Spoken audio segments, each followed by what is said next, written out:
That's right. So, hey, we're just going to hop right into this. Okay.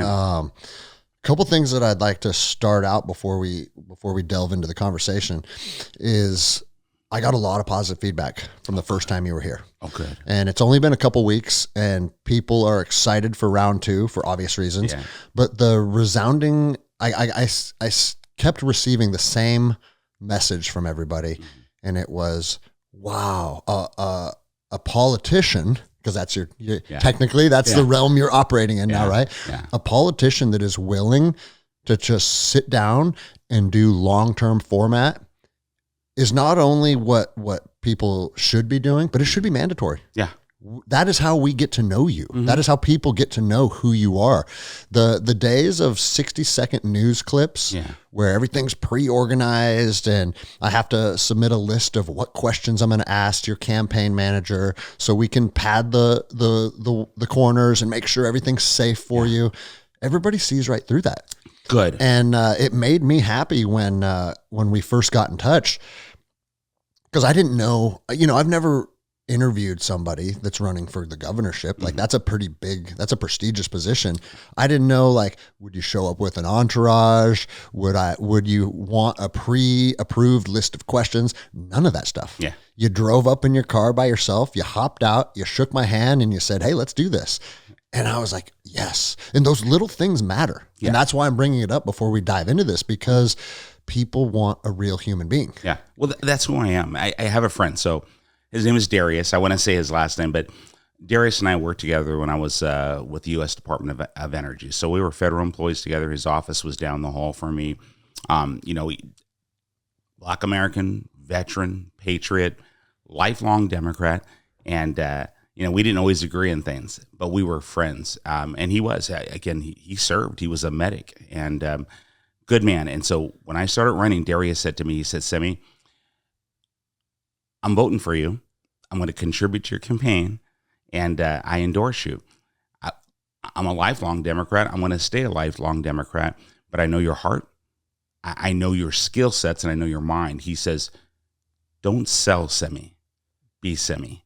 Yeah. And that is, I like to share that with anybody who listens, because that's what I am, and that's what I'm doing. And that's that transparency and natural integrity that a person can bring. Just be who you are. Yep. And let the people decide who you are. Be true to yourself and don't run, don't hide from who you are, and let it play out. Well, and if you never put on a show or pander to a certain group of people, then that's actually going to set you free. Yeah. Because you never have to worry about, because we see this all the time. And the crazy thing is politicians, maybe in the 80s, this worked because our only way of consuming media about these people was on our television show, the nightly news, right? Yeah.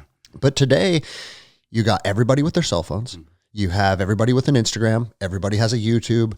And every single thing you say, there's a receipt. Mm-hmm. Yeah. And so you're standing in front of one group of people saying, I think that the women have the right to choose for their body because that's the crowd you're in front of. Mm-hmm. And then the next weekend you're like, I think I am pro-life. And it's like, you see that kind of stuff with people where it's like, are you that dumb? Yeah. Like you're flip-flopping. And here's the thing I'll say about flip-flopping too, because a lot of times people will pull up a clip of a politician in 1970 and said they didn't support gay marriage. Yeah. Well, that was 40 years. You know what I'm saying? Yeah. Okay.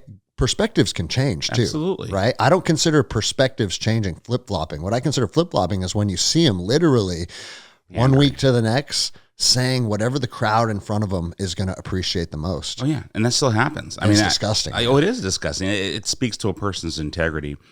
And I've seen it. I relish in integrity. I relish in just putting it all out there and saying, you know what, you want to talk about something difficult that you would think would be difficult for me? It's actually not. It's free. It's freeing. It's releasing. It's putting it all out there and saying, I'm not the only one who's probably had that or has been there. Yeah. And so I speak for them as well. So let's talk about it and set me free, set them free.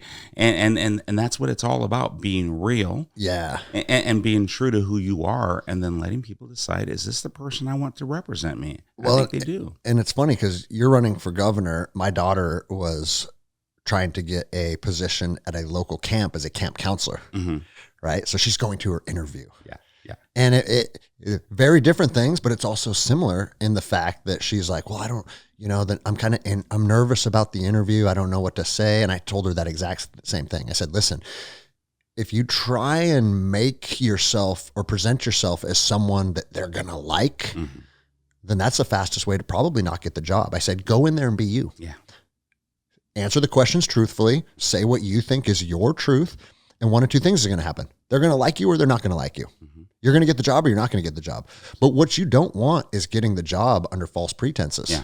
Because that's never going to end well. Yeah, it's not good for them. It's not good for you. Yes. It's so I think people perform at their best when they're naturally them. Yes. And so you know how it is in operations. It's like, we make it an instinctive response. So that's why we do it over and over and over again. And I'm not trying to say, how we interview or how we do things like we rehearse like we do in operations. What I'm saying is we make what we do a part of ourselves, so it becomes natural. Because when you're natural, you perform better, you do better.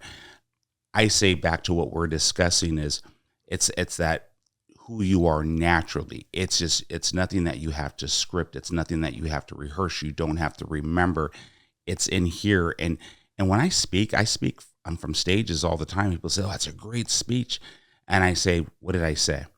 Because I don't remember what I said, because I didn't memorize what I was going to say. I don't. Yeah, it wasn't some rehearsed thing. No. It's just you. No. And if you operate like that, you can sit down with me, or you can stand in an auditorium of 2,000 people, and it doesn't change anything. Your thoughts are your thoughts. Yeah. No, I love this, man. Yeah, it's fun. But what a perfect segue to go into something that I wanted to talk about. We talked about it as you were walking in.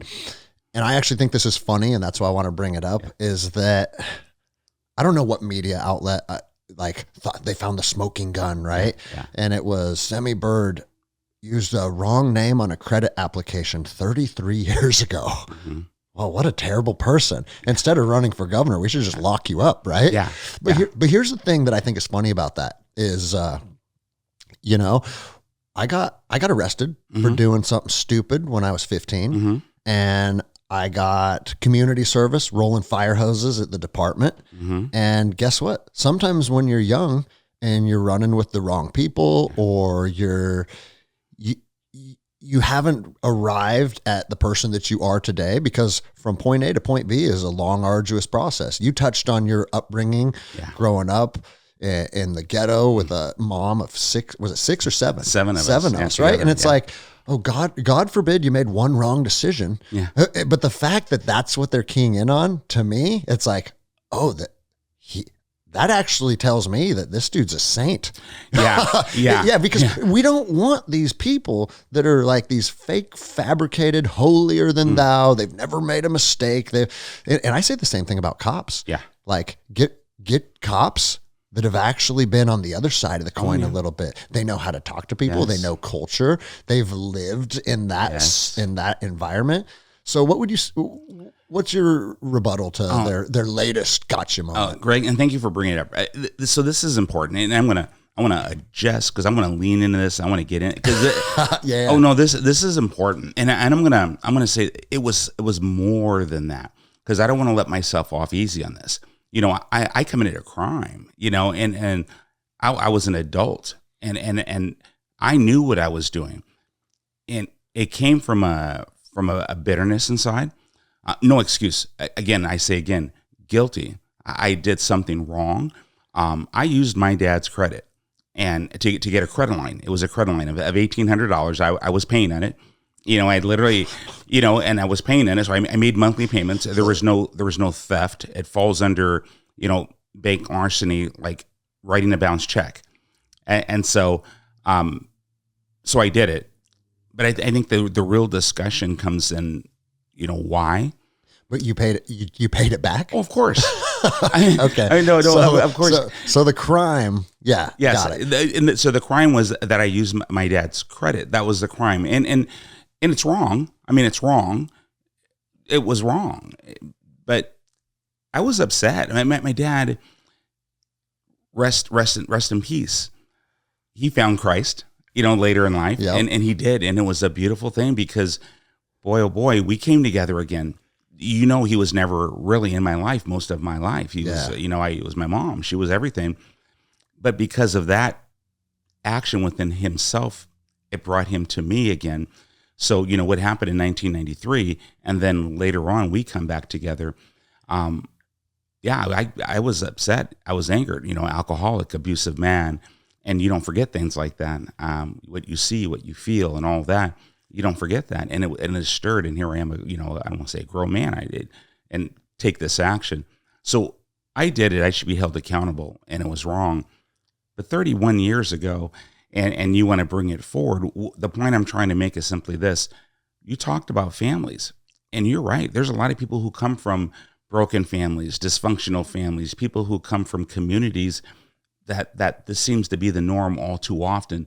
And what they're bringing against me speaks and opens up discussion about those communities and says, again, to your other point is, well, maybe I know something about that because I felt it, I've lived it.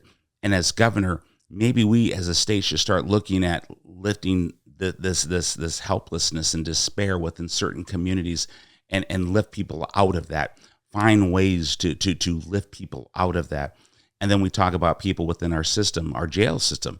I've never gone to prison. I've never gone to jail, but we have a lot of people who have. Yeah. And so why don't we start talking about rehabilitation instead of releasing people out of jail back into the environment that got them into jail again? That's right. Let's start talking about programs, certification programs, trade programs, partnering within small business communities so that they leave with a trade or a certification to a good paying job and make them taxpayers again and into a new community with new hope. And now they're contributing to society. That's right. Instead of taking from society. And so I agree with you, but this is another opportunity. And you're right. The fact that they have to do this, and it wasn't just the Seattle Times. So no blame on the Seattle Times. I mean, they're going to cover what they're going to cover. And the writer of the article, Jim Bruner, he did the right thing. I mean, it was brought to him. And then it goes back to who's bringing this stuff up. Well, there's a group. A powerful donor to Washington State Republicans. This man, Steve Gordon, he's one of the biggest donors to Washington Republican Party. Oh, so this is your own people. Brother, this is your own side. You got everybody. Oh, my man, Democrats haven't even touched me yet. So you have to win the primary before they come after you. Yes. Got it. So and it gets that dirty with your own people. Oh, you have no idea. They have come after. So they created a whole website. They literally created a website dedicated to doxing me, to bringing out this and anything that they can find. And then they have at the bottom of this is, if you know Simi in his past and there's anything that he's ever done, bring it to us so we can put this out there. Just yesterday, a lady, what's her name? I think it's this lady, Lynette Hoffman or someone out of Lewis County. She put out something that says Semi Bird is a Democrat. And she brought up this voter database and it showed my cousin, Missy Patti W. Bird. And then, myself, who's donated to Republican Party. But my cousin, my first cousin, who's named after my father, he donated to Something Blue, Act Blue, which is a Democrat thing. And I donate to Win Red. And they said, he's a Democrat. So and you're a wolf in sheep's clothing. That's what she's saying. And my cousin died last year. So if anybody takes a second and just types in his name as written on that little, meme that she put with her post, just type that name in, you'll see an obituary for my cousin who passed away last year. And so now they're trying to weaponize these. It's nonstop. And you want to know what else? What if at some point in your life you did donate to a Democratic candidate? Yeah. What if you did do that? Yeah. Is that suddenly a deal breaker? Oh. Like it's crazy to me. Brother, it's the hypocrisy because what they're saying is, their candidate's Dave Reichert. And so they're saying he's the best candidate because, he can get the Democrat vote and he can get that crossover vote, which, boy, that's a fun discussion to have. But yet they're now going to say I'm some kind of a, wolf in sheep's clothing because, but I didn't. I mean, I never have. I probably never will. But that's a funny thing to me. It's like A, they're putting something out there that is false. Yes. But B, what they're trying to get you on, even if you did do it, I wouldn't care. No. So what? Like what we literally said 10 minutes ago, like perspectives can shift as you age. And maybe when you were younger, there was a Democratic candidate that motivated you. Like if that did occur, it's still a non-issue to normal people. 100%. So again, it goes back to what I was saying. If the things they're trying to get you on is something like that, or a wrong name on a credit application 31 years ago, they're struggling for material. and that's it, because there is no way. There's my criminal past. I have a misdemeanor from 31 years ago, breaking news. There it is, right? Yeah. I had financial difficulties from like 28, 30 years ago, but I have perfect credit now. Well, and again, like there was no theft. No. The crime was the wrong name on the document, and you paid it back. Oh, my brother. Yes, I did. Oh, and then some, right? That's so silly. And man. then a $500, right? And you know, for the other candidates. So now, after we won the convention, right? And then we'll talk about it now. I saw that you mentioned that on your Instagram. What does that mean exactly? Oh, because what you said is it doesn't mean I won the primary, but I won the convention. Yes. So in Washington State, the Washington State Republican Party did something that, I mean, a lot of other states do. They have their statewide convention and they elect delegates. And so delegates are elected by their precincts. And I'll try to make it as simple as possible. Every neighborhood in every county, all 39 counties all across the state, a precinct is like a collection of neighborhoods. And so a precinct, and you have a precinct committee officer, which is a representative of that neighborhood. So all these precinct committee officers or neighborhood representatives, they all come together at their precinct or neighborhood caucus, and they said, what do we stand for, and who do we want to go into the county caucus and be a delegate to the state convention? So long story short, from the neighborhood selection, this group of delegates came from neighborhood to county and from county to the state convention. So these delegates, the largest amount of delegates in Washington state history to the state convention, which was held in Spokane, Washington, they went over party platforms, and then they took a vote for who they wanted for governor, for secretary of state, and other positions, congressional districts. They took a vote, and they nominated me and chose to endorse Semi Bird for governor. Nice. 72%, which is a super majority. Oh, that's a landslide. It was a landslide. And what was interesting is the candidate committee and their chair, who's the vice chair of the Washington State Republican Party, they held a secret meeting the night before. And the next morning, when they were doing their report to the delegation, all these 1,800 and something with almost 2,000 people in total attendance, they said, well, the vote was taken last night to not eliminate, disqualify Semi Bird from the ballot. Oh, I bet it was. Based on the article that was written from 31 years ago. Yeah. And what I want everybody to understand is, people are thinking, well, did he lie in his application? Did they ask him? Because the criteria was 15 years. Have you ever committed a felony within 15 years? No. Have you ever had a bankruptcy within 15? No. Anything sexual, any domestic? No, and no.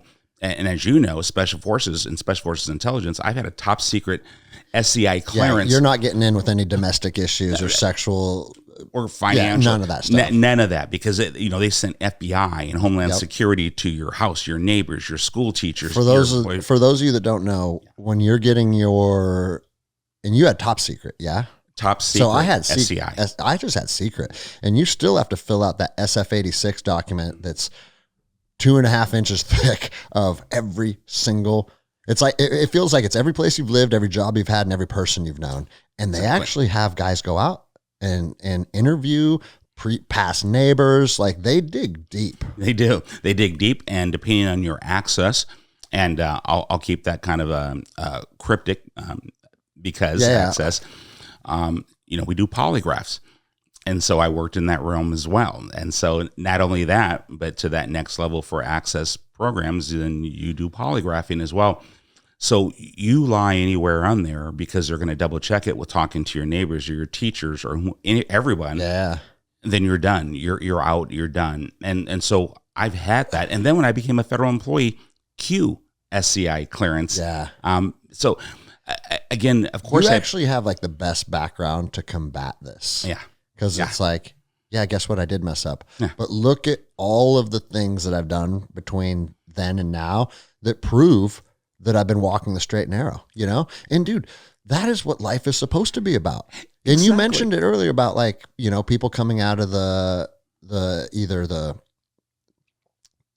being punished through our judicial system and coming out of prison. Yeah. Like, not until I opened my jiu-jitsu academy did I learn that some of my favorite human beings walking planet Earth have spent time in prison, have been addicted to drugs, have been, and you know, when people are addicted to drugs, what are they doing? They're stealing. Yes. They're making all kinds of bad decisions. And don't get me wrong, when I find those people trying to pull the motors off my boat next to the gym, I have a big problem with that. Oh, yeah. You're not going to get a pass. No. But if you say, hey, you know what? I'm not going to do this anymore and I'm going to get clean and I'm going to go to rehab, or if you're just someone that got arrested for whatever reason, you get out and you say, that's not me anymore. Yes. And I'm going to change. Yes. To me, that's almost more powerful than the people that just lived the straight and narrow their whole life, because they don't know the dichotomy of what life can be.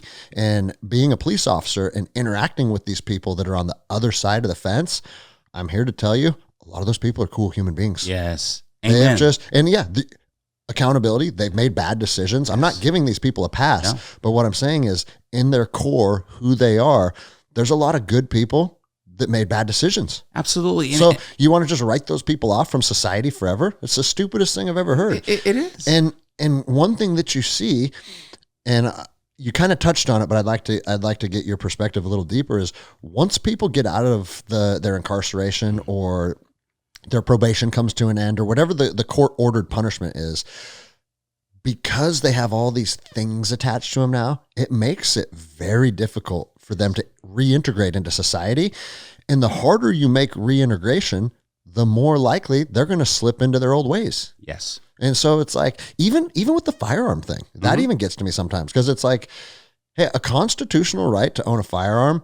Now, obviously, if what you did involved a firearm and it was a violent felony, like a robbery or something, I can see like, okay, that person, but just saying, hey, you committed a felony, you don't get guns ever again.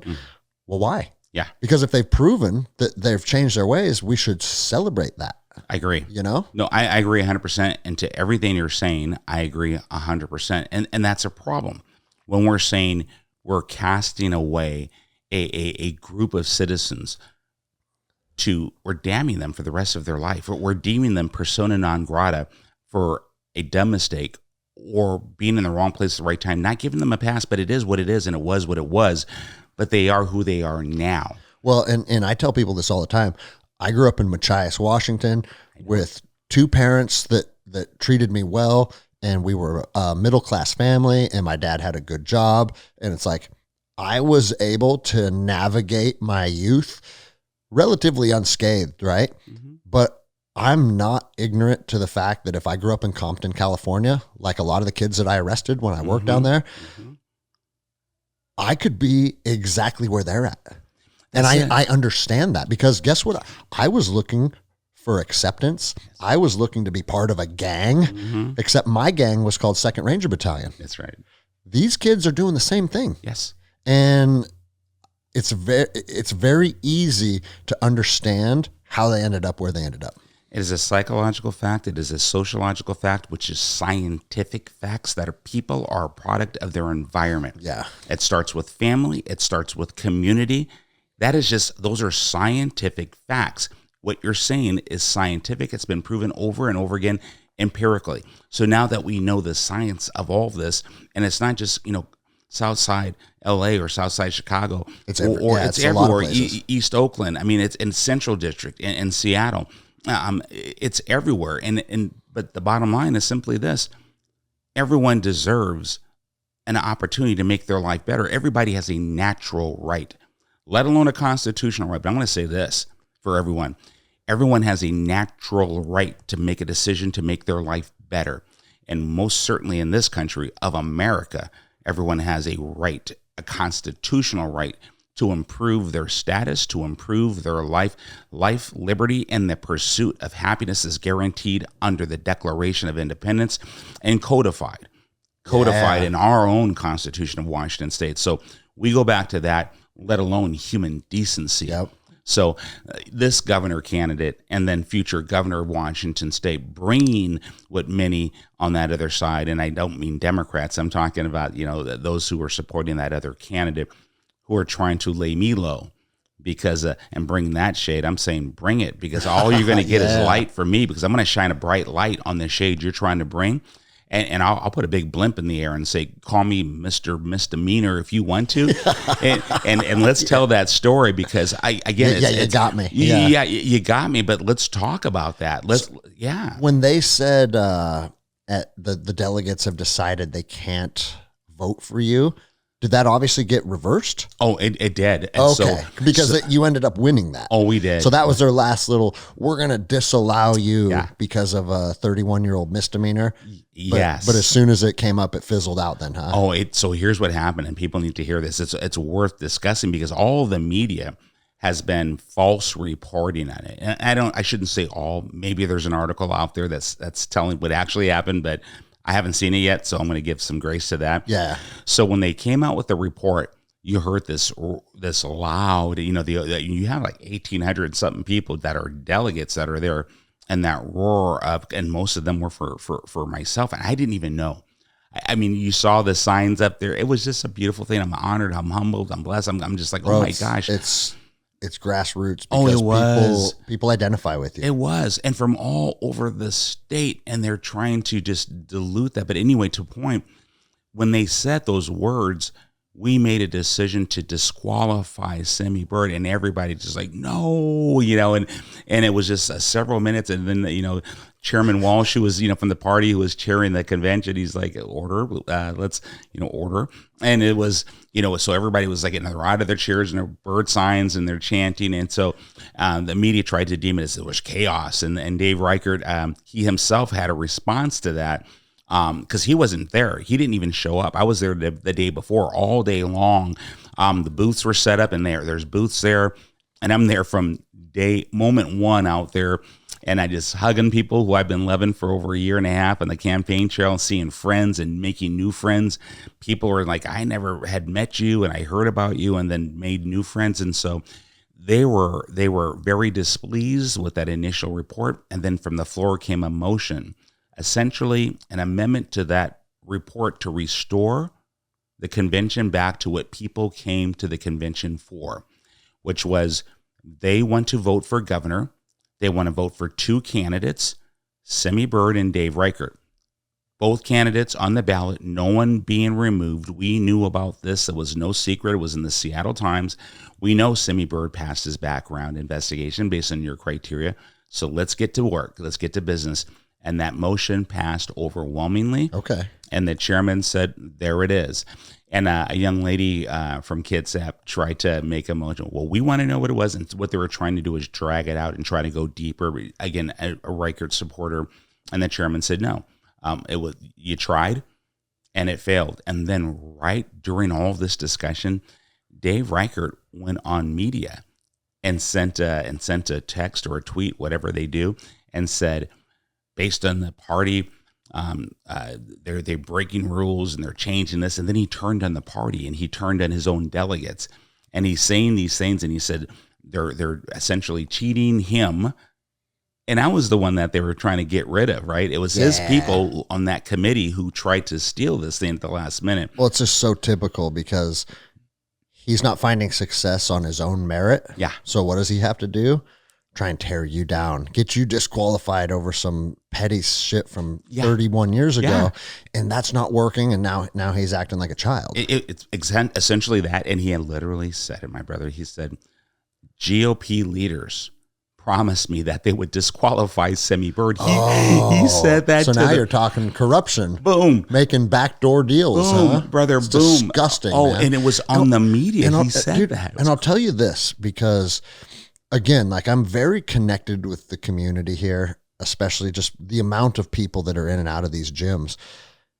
Everyone's getting kind of sick of the two-party system. Well, they are. They're getting sick of the fact that, like, both on the left and the right, in order to be a viable candidate, you have to play all these games and kiss all this ass and jump through all these hoops. And it's like, you are navigating your way through this with as much grace and professionalism as I think is humanly possible. Yeah. But I honestly think that's why RFK is getting such a lot of momentum behind him, because, and every time I bring up RFK, people get mad at me because, dude, he's a liberal and he's a this, he's a that. What he is he's somebody different. Yeah.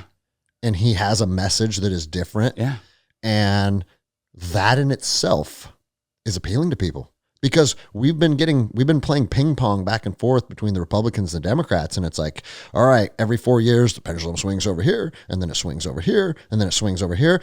And when the energy is just going back and forth, America is not on an uphill trajectory. 100%. Like the CCP. Yeah. You know what I mean? Yeah. The CCP has a 1,000-year plan to world domination. And the only thing we're worried about is the next 4 years. And that's going to be our downfall at some point. It is right now. It's been happening. It's already been happening. When you have people at this, we talk it, from a halo perspective, this 30,000 foot level, right? A little bit above, but at this 30,000 foot strategic level of this global viewpoint, and I'll leave it at that. But that high level viewpoint, they're already planning things out, and they already put mechanisms in play that are already affecting the world. And now they're trying to bring this nonsense to America, and it's already here.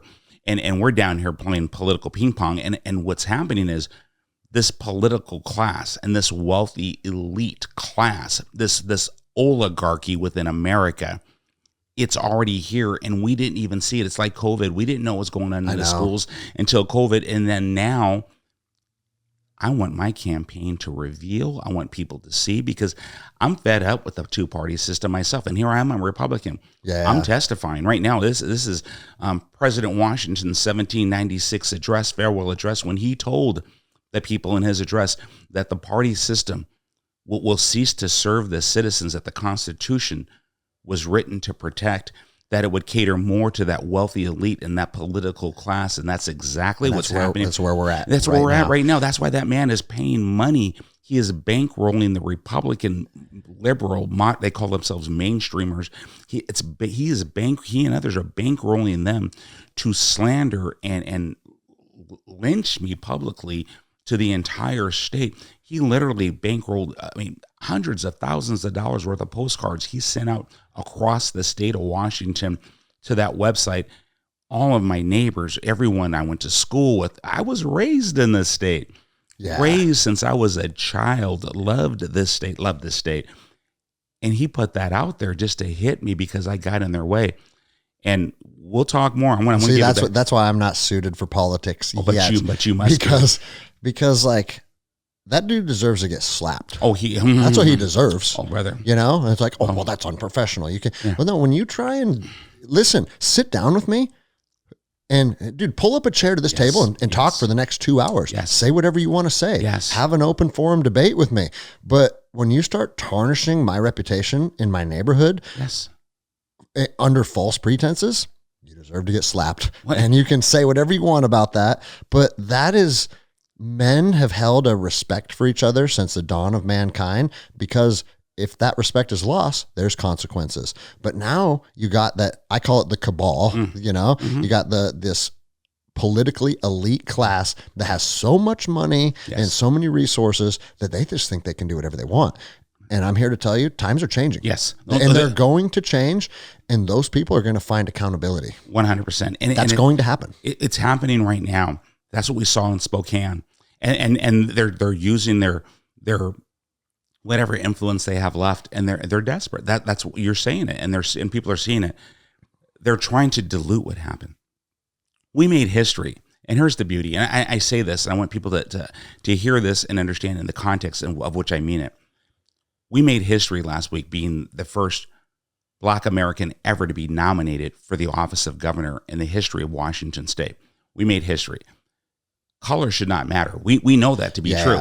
But we also know whether you're a Black American or white American or Hispanic American, we're all Americans. But that's what America is about. That's what that flag represents. All different colors, all different races, and all different religions. That's right. And so the fact that we made history being the first Black American, that is natural to what America is. Yep. And so be proud of that. Like I am proud of that, not as a Black American man, but as an American. That's what I want people to understand. Plus, it's very clear that you're not where you're at because you're black. Exactly. That has nothing to do with why you're at. Merit. People. And you looked at that room and someone commented on Twitter. I saw that and they said, well, you can sure see the lack of diversity in that room. But that is the point. Look at that room and see maybe 2 or 3 or 4 black people in that room. But all those other people, 72% voted for that black American. Yeah. And so when you want to throw around that, how racist the Black Party is and all these other things, you have to stop and recognize. It's like, all those white racists voted for you. Yeah, exactly. and where did this kid come from? The ghetto. Yeah. Where did this come from? That single mom, that high school dropout, the one that the other mainstream Republicans are trying to bury alive. I mean, and so see this, that there is change, as you're alluding to, in Washington State, where people are fed up of being played by the establishment from both sides of the aisle, and the truth is coming out more and more. And I'll share this. This is a little tip that's breaking on your show right now. So the buyout attempt of me, it happened. Oh, dang. Oh, checks will be written. Just go away. Oh, and enjoy a lucrative retirement. Wow, that is so gross. So this was. Let me say this to those same people: we can't be bought. No, that's what I told them. Yeah. So this was a Carrie Lake moment. I didn't record it. I wanted to throw an F-bomb out there too. Oh no, I know, brother. I keep it professional when you're in the studio because I want this to be consumed by everybody. Yeah. Oh yeah. But so this was another Carrie Lake moment. And in Washington State, it's illegal to record. So I thought about it. I didn't. And so by the time your show airs, this may be out in an article statewide. And so, no, hundreds of thousands will be deposited. Bird for lieutenant governor. And join the slate. So the same people who are wanting me who are trying to attack me, again, label lynch me. Yeah, you're so bad that we can't have you here, but we'll have you in this position. Oh.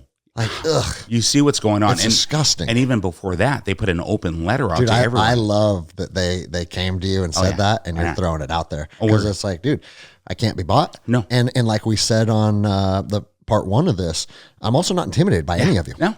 Like at all. No. And I'm not. It's a unique thing that they're not used to. And I want to speak also to what you were saying just a minute ago. We don't live in the dawn of time where you can settle and resolve differences. We step out as gentlemen, whether it was fisticuffs or dueling, or just looking each other in the eyes. Yeah. And having a hard conversation. Right? Honor and integrity it's the best social cocktail you could ever put together. Honor and integrity. And we've lost that to social media, where you can get behind a screen and hide there and attack. And get your friends together and slander and vilify and have zero accountability, and then assume another identity and do it again and again and again.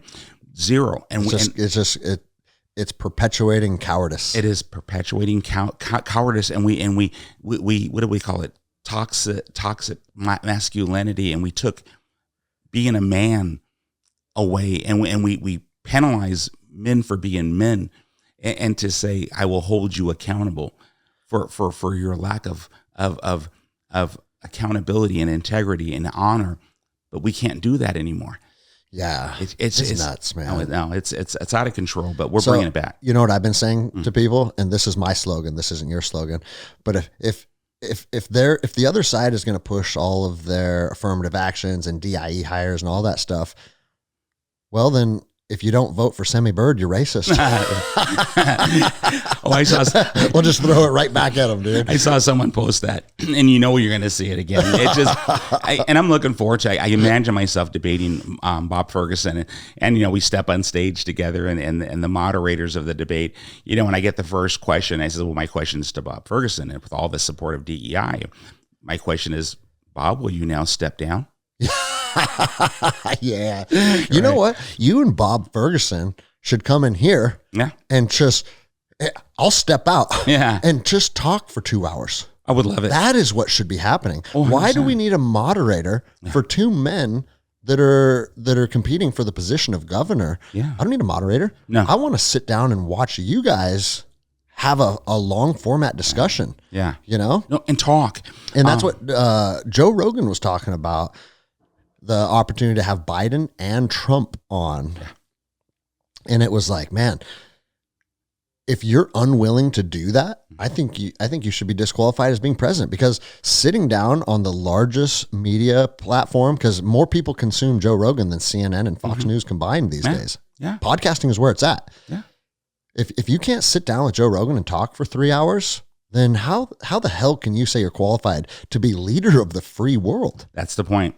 Who are you serving? Yeah. Who are you there to serve? And it goes to who's funding you, who brought you forward, why are you here? People are starting to see that, and they're so afraid of just having to be themselves. Yes, and that's why they go back to what we said, like scripted questions and all that stuff. Yeah, you know, there was supposed to be a debate between Dave Reichert and myself, February 8th, and it was all set. We had the venue, we had the moderators, everything was set, and then Dave and his campaign decided to back out. And people said, well, why won't they debate? And it was interesting in that the chairman of the Pierce County Republican Party, his name is Dave McMullen, the guy who approached me and set everything up, he said later, because he became a Reichert guy, and he says, well, why would Reichert debate Semi? It's like, why would Donald Trump debate anybody? And it's like, it's different. Donald Trump has already been president. He's already proven his positions and his platforms and how he can perform to get things done love or hate him. We have history on him. Yeah, we have history on him, right? Dave Reichert, as in the role of governor, has never served in the role of governor. Neither has Semi Bird, so that's why. And then McMullen further said, "Well, Reichert's got the convention all locked up. Why would he debate Semi Bird? He's got all the money. He's got all the backing. Why would he debate Semi Bird?" Well, apparently he didn't have the convention locked up. They tried to lock it up, but apparently it got unlocked by We the People. Yeah. Right? Because We the People were smarter than that. And so, no, we should be able to have a discussion, a gentlemanly civil discussion and dialogue to communicate to the people that we serve what we're going to be bringing to the table. What are our solutions? How will we make a difference? Why me and not he? Why he and not me? Let's have that discussion, be open, and share it. Yes. But no. I actually want to, I know it'll never happen in a million years, but when the race comes down to you and Bob Ferguson, I want Bob Ferguson on the show too. Oh yeah. And I'll be here. I don't think that he would ever do that, because you know what question I've been dying to ask him? What's that? And it's a rhetorical question because I know the answer to it. How many assault rifles are in your security detail? Oh yeah. Yeah. Because when I was working for the DOJ and the DOD doing high protection security details, both overseas and stateside, we had 16 on the team. Oh, yeah. And each person was armed with an AR-15 and a Glock 19. And it's fascinating to me that these people think, well, assault weapons are good for my protection and my family's protection. But if you're a plumber, come on, why do you need protection? You're just a little plumber. Yeah. You know, and it's like, how come nobody ever asks those people that? You're trying to ban something that you're surrounded by. Yeah. So, hey, question, do you think the AR-15 is a good tool to provide security to yourself and your family? Yes or no? And if the answer is no, then why do you have a team of 10 people with that weapon platform? Oh, 100%. It's preposterous. It's all of them, all the capitals, every branch of government. When I was with the DOJ, I did security details for Supreme Court justices, because the U.S. Marshals, they're responsible for the Supreme Court justice security details. Yes, they are. And everywhere we went, armed to the teeth. And it's like, dude, in level 7, like the windows are 2.5 inches thick. I felt like I was back in Ramadi. Oh, I know. Right? I know. And how the vehicles, I know exactly what you're saying. No, and the answer to that is yes, everyone has that, and they have that constitutional right to protect themselves. The most efficient and effective way that they deem fit for themselves and their families. But this whole good enough for me, but not for thee, no. And especially when it's in violation. That's literally tyranny. Oh, it is tyranny. That's what it is. Well, again, you know, the king's court gets to have these weapons. Yes. But you, the peasants, you know, you can only have a deer hunting single bolt action rifle, you know? No. Did you see what Kamala Harris said? I think it was yesterday.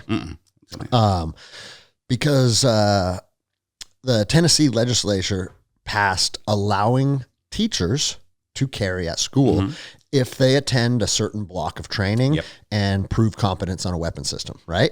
Now, you can take that however you want. Obviously, I always say this, becoming proficient in handling weapons is not a 10-hour block of instruction. Yeah.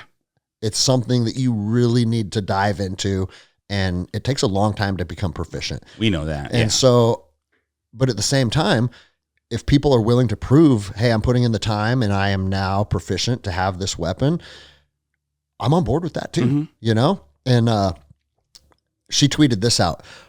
Arming teachers is not the solution. We know what actually works. Universal background checks, red flag laws, safe storage, and the ban of assault weapons. Yeah. Shame on the extremists in the legislature for failing to protect our children.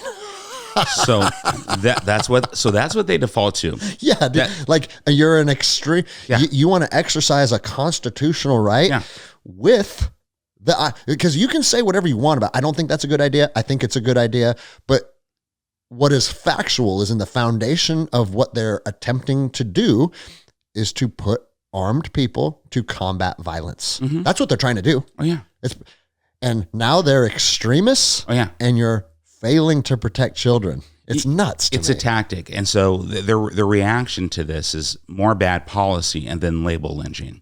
Because it's the words extremist or MAGA. Those are their two favorite. And now they gave me, I've received the Mega MAGA award from one group and then another group, Ultra Mega MAGA award. So I'm wondering how you're going to beat Ultra Mega MAGA, and I don't even know how I don't know how I got MAGA, but some have deemed me Ultra Mega MAGA, which that's a T-shirt or something. Come on now, or a superpower. I'm trying to figure out. What a silly Ultra Mega MAGA. But is that are we in kindergarten? Good point. I'm watching people on social media and what they're doing, and it's like adults acting like children. Yep. And again, because of that, what we were saying, they hide behind a screen and they can be off the hook, and there's no accountability. But now we're doing this publicly. Yes. Where everyone can see you, and it should be embarrassing. Well, it should be if you have a conscience. If you, it's concerning, but this circles back to what we're saying. People are waking up now. They're not going to go along to get along anymore, and we're realizing that politicians have been bought out for decades. Yeah, and so right now in Washington State, we are presenting an opportunity. We know that we're this two-party system, and so you have to choose Republican or Democrat just to be recognized. And being truth and disclosure, I have been a Republican my whole life, and so I'm not going to hide from who I am.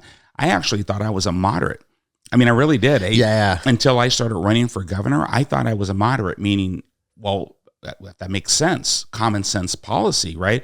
I thought that was moderate. Well, then I realized what moderate was, mainstreamers thinking that you have to act like a Democrat in order to get elected in a Democrat state, where I think is, no, you be truthful to your common sense platforms, which makes sense, better education, safer streets, right? Lowering taxes, shrinking government, protecting your constitutional rights of citizens, because that benefits all people, regardless of color, regardless of religion. That's the foundation of civil rights. So we'll do that and then have the right messenger to go over there and educate people about what we stand for, and then they'll rally to support our candidacy. That's what we've been doing. And I have to share this, it's powerful.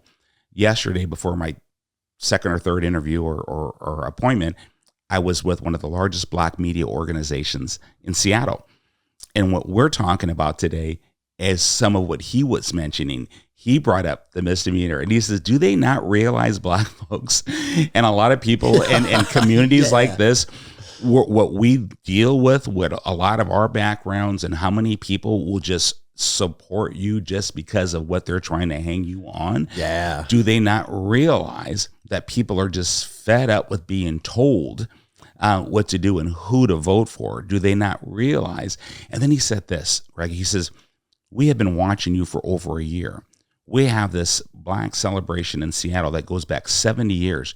And we saw you and your family and others marching in this parade over a year ago. And we have never seen a Republican there ever. And we saw you. And someone pulled me aside and said, brother, are you a Republican? I'm like, yeah, like Frederick Douglass. And he was like, right on. And so this is not something that I'm pandering to within a Black community all of a sudden. This is America, which says, like we were talking about, it doesn't matter the color of your skin. The Constitution is the Constitution. It is right. And that's why Dr. King talked about it all the time, because that is the foundation from which civil rights comes from. That Declaration of Independence, Article 1, Section 1 of our own Constitution. So I'm just simply educating people to the greatness of America. Yes. And, you know, we touched on it last time, but I think it's a good point to reiterate is men such as yourself and myself, it's like they want to, again, attach the phrase like extremist, ultra MAGA, like in my case, since I'm white, I'm definitely a racist. They probably can't paint you with racist. No, they'll try. They'll try, right? But the truth is, dude, we're none of those things. Yeah. I don't care who you go to bed with. I don't. And here's the thing too, that doesn't mean that like I have to like it or celebrate it or think like, obviously if I thought being gay was the greatest thing in the world, I'd probably be gay myself. Right. But that's not the choice that I made for my life. Amen. My life, I chose to live this way. That's right. And I don't have to celebrate the fact that you chose to live your life that way, just like I don't expect other people to celebrate the fact that I chose to live my life this way. It's a division tactic that is purposefully being interjected into society. So if I don't celebrate you, it means I hate you. Yeah. And it's like, no, I don't care. Mm-hmm. Like the fact that you want to go to bed with a man and I want to go to bed with a woman is a moot point to me. Yes. I'll train jujitsu with you. Yes. I'll work out with you. Yes. Like I don't care. Yes. And because saying you don't care, does that mean, oh, well, he's insensitive and he doesn't support diversity? No. You're thinking too deep. Yeah. Right? All I care about is that you're a good human being. That's what we care about. Yeah, we're cool. And because I don't care to like have my children go to your parades and stuff like that, it's like, I just don't see the necessity for that in my life. Yeah. I'm not celebrating you. Yeah. You're not celebrating me, but that doesn't mean there's any beef. Yeah. You know, it's really weird where it's, if you don't put certain groups of people on a pedestal and kind of revere them, that means you hate them. And it's like, you guys are actually thinking way too deep. Well, like, I'm just living my life and you're living your life, and that's cool with me. And that's why the Constitution, and that's why people, they approach me all the time. And like we talked about last show, you know, where do you stand in this? Where do you stand in this? I say, well, the same place that I stood last week and last month and last year on it. And I'll continue to stand. If you're a good person, you're a good person. And that's what matters most. How you choose to live your life, that is your right. I'm here not to judge your lifestyle. I'm here to protect your civil liberties. Yeah, that's right. That's what we should be discussing. And the Constitution says nothing about prejudicing against someone because of how they choose to live their life. It's none of my business how you choose to live your life. It's your right to do you, and it's my right to do me. And so let's just agree on human decency and civility, and that we're cool with one another, and you know, do our thing, right? I mean, some people want to put on giant costumes of like stuffed animals and get weird with it. Okay, cool, right? But there's plenty of people that look at what I do. I get messages all the time. I was like, dude, you put like a pair of pajamas on and roll around and get all sweaty with other men. What's that about? It's like, dude, I don't expect everybody to love everybody else's lifestyle. Yeah. That's not what it has ever been about. No. And now we're trying to arrive at a point where like everybody's either celebrated or everybody's hated. And it's like, I don't need to go down either of those rabbit holes. Here's what I call that. You know, that it's I've defined it as a progressive plantation. A progressive plantation, because essentially this progressive mindset is actually the opposite. It's regressive. It's taking us back. It's segregating us. Segregation all over again. Ideological segregation, a belief that one group is better than another group, or one group must isolate themselves from another. And that's not what America was formed on. This phrase, melting pot. What do people think a melting pot is? And don't, again, get too deep in it. A melting pot says that you put everything in a pot and it melts together and it becomes one. E pluribus unum. Right? Yeah. Out of the many, one. That wasn't by accident. That's our model of America. And that's exactly what America is, that flag. That's what it represents. One flag that represents all. Out of the many, one, that melting pot. That is America. That we need to re-own that. We need to redefine that. We need to discuss that. It's a beautiful thing. Yeah. And that's what I try to discuss a lot. And People will call me extremist because I speak it that way, or I talk about the Constitution, which if you think about it, that is what gives us all of our protections and our civil rights. Dude, being a red-blooded American that likes flags and guns, you are now by definition an extremist. Oh my gosh, I'm going to be a white nationalist next week. I know it. I know I am. Semi Bird used to be in the KKK. Oh, I know. I'm waiting for it. That'll be a headline. I'm waiting for it. I'm just going to go, you know what? It's just... I will say this about all of the the gay and the trans stuff that has like been the focal point for the last 24 months, it seems like, right? Yeah. I actually think, who the victim is in all this, in my opinion, is the gay community. Yeah. Because if you live your life as a gay person that chooses to be a law-abiding citizen, be a contributing member of society, be a kind person, have those, all the stuff we've been talking about, integrity and a good moral compass, like now those people have been pulled into an agenda where it's like, well, now we need to indoctrinate the kids. Yeah. Right. And, I'll tell you, a lot of people inside of the gay community are really sick of being pulled into this new agenda that's pushing all of this stuff on children. Yeah. Like, and again, it goes both ways.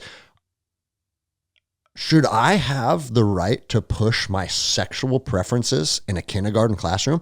It's preposterous. It is. It's preposterous. It has nothing to do with being gay or being straight. It doesn't. And you're right. And it goes against the rights. It goes against our constitutional rights. I mean, you have a public school system in which, for many communities, especially in rural communities, it's the only option. You have a public school. Yep. You have one school, and that's it. And then you pass a law that says we're going to teach LGBTQAI plus history. That just happened, in the last hour, the last session of our legislature.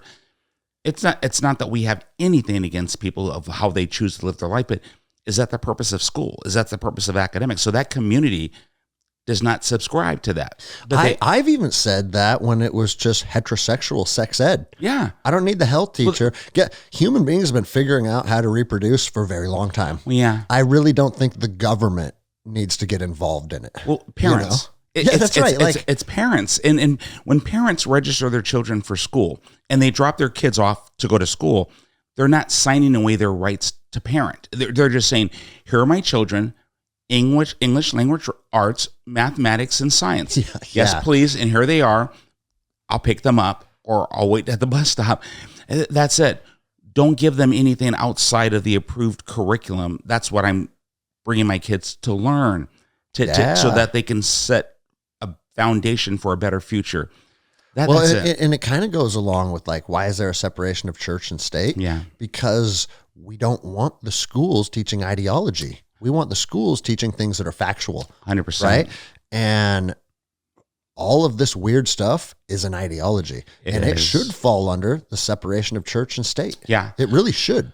So one of the things, many people know that I served on a school board, and some people don't know that I served in a school board. And that group that has been attacking me, they said, well, Simi Bird was recalled from the school board. And I was. So there's that other dirt that they're trying to put out at me. And is it because you didn't support a library drag show? Oh, my Lord.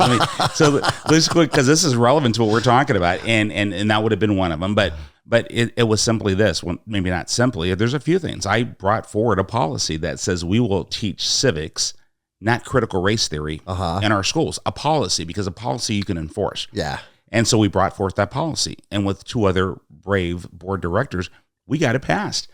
And so in my school district, we passed that policy. Well, the teachers union and certain folks who subscribed to that, who wanted to teach critical race theory, they didn't like that. Why are so many? Why are so many people so willing to go to war for this stuff? It's oh boy, they don't speak for the masses. They speak for the cabal. They speak for the exactly again that they're being the useful idiot, because what goodness. These people don't realize is once the people at the very, very, very top corrupt the minds of our youth and put our society into a downward spiral like they're trying to do, all those people that were the useful idiots that were promoting and making this stuff happen in our society, you're not going to get a pass. They're not going to be there to save you. They don't care about you. That's it. So America, a constitutional republic, that can only be maintained through self-governance. And Ben Franklin said it to Elizabeth Powell when she approached him as he was exiting, right, Independence Hall after signing the Constitution. What have you created, sir? Is it a monarchy or a republic? It's a republic, ma'am, if you can keep it. Well, again, if self-governance, we the people, not we the sheeple, if we the people continue to engage, to be aware of our heritage of what America is and what a constitutional republic actually is, then we can keep it. But if you dumb people down so that they don't understand what a constitutional republic is, of the people, by the people, for the people, and that they actually have the power, you stop teaching that, then they think, well, democracy, and they don't know that other word that's the key word, republic. Yeah. It changes everything. And then you start teaching children that the color of their skin determines their outcome in life. That is the highest form of racism, if you ask me, because you teach a black child or a brown child that there's something wrong with them, that the system's against them, that they can't. And my mother taught me, I can, I'm American, not American't. Yeah. It's people are a product of their environment. Learned helplessness was Dr. Stelgman's theory. And we must not subscribe to that. Well, and everyone put on your tinfoil hats because people think I'm the crazy one. But they want to call people like me racist. Yeah. The government is intentionally and purposefully keeping these impoverished communities down. Well, and because I've thought about this a lot. Oh. It wouldn't be with the amount of money that we piss away on foreign wars. What are we up to in Ukraine? $100 billion, right? Yeah. You want to empower young black youth from crime-ridden, impoverished areas? Build a tech school. Teach these kids how to weld. Give them something, A, they can be proud of, and then B, they can actually build a career off of it. And guess what? If you're a competent welder, you can make $100,000 yesterday. So there you are. There's my program. There it is. Okay. So see, we're the same person. Oh no, there you go, everyone, because this is exactly what's going to happen. We're going to have more trade schools, and we're going to start with mentoring programs in middle school. This is this ideology, these differences of this party and that party and this belief and that belief. I'm about, you know how we are. Get it done. Action's unobjective. We have a problem, and it's cultural. So let's break that nonsense down and put points on the board, right? Bullets on target.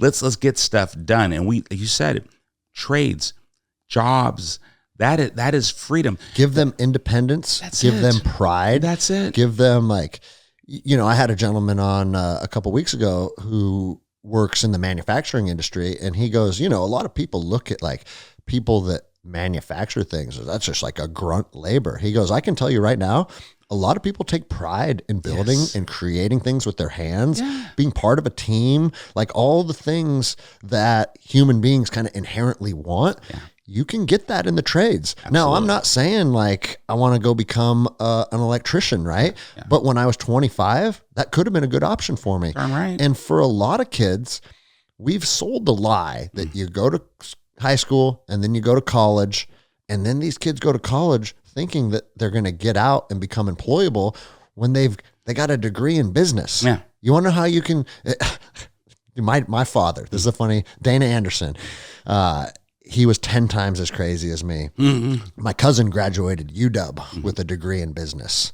And it was something like, I don't remember what it cost, but it's $100,000 or something. And I'll never forget it. He comes over because it's like, Marcus graduated college. And he looks at him and goes, Marcus, you got rocks in your head. And he goes, what? He goes, you just spent $100,000 in 4 years of your life to get a degree in business. Let me teach you about business, because I've been doing it since I was 12. You buy a car for $100 and you sell it for $200. That's good business. You buy that same car for $100, but you can only get 75 for it. That's bad business. Yeah. It's really simple, right? Yeah. And it's like we've demonized entrepreneurship. Mm-hmm. And I think it's because with entrepreneurship comes free thinking, freedom, and the ability to kind of build your own path. Those type of people are not the type of people they want. They want drones doing what they're told when they're told. And dude, I honestly think college is just it's a more in-depth indoctrination system. Yeah, well, we're seeing it right now. Look at the protests that are happening right now at the University of Washington. Speaking of which, pro-Palestine or anti-Semitism and all these other things across the nation. But again, nothing getting done. And shouldn't they be in a classroom learning? And who's paying for that education? But now they want debt forgiveness and they want us to pay for it. But by the way, that act was put forward for veterans.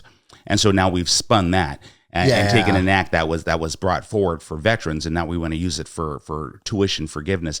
Come on now. And going back to what we were talking about when we were on the school board, the other thing that I did that they lost their minds, and that was the nexus to say we must remove these school board directors, conservative school board directors. Not so conservative, but common sense was simply this: a mandate. Right? A mandate is not a law. And so when you want to say that I, as a parent, must mask my child when my child is struggling with the mask on to be able to see the lips of a teacher, because people don't realize we still read lips when we're communicating. Yes. And you don't understand that. Well, you need to talk to someone who's a professional in this. And this is something I know something about. The other thing is, as people were struggling with anxiety, which led to depression, we had one of the highest suicide rates. And so, I made the motion for mask choice.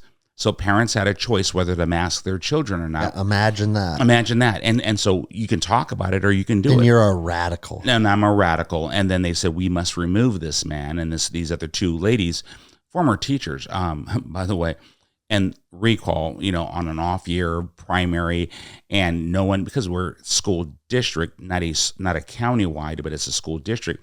And they were fortunate. They got enough signatures and it happened. But now you have mainstream Republicans that are... That's because you're going up against all the useful idiots. That's exactly it. Sammy Bird said that masks should be a choice, and now my grandmother's going to die. Even though your own CDC said, we realize the masks don't work. It says it in the box. That's right.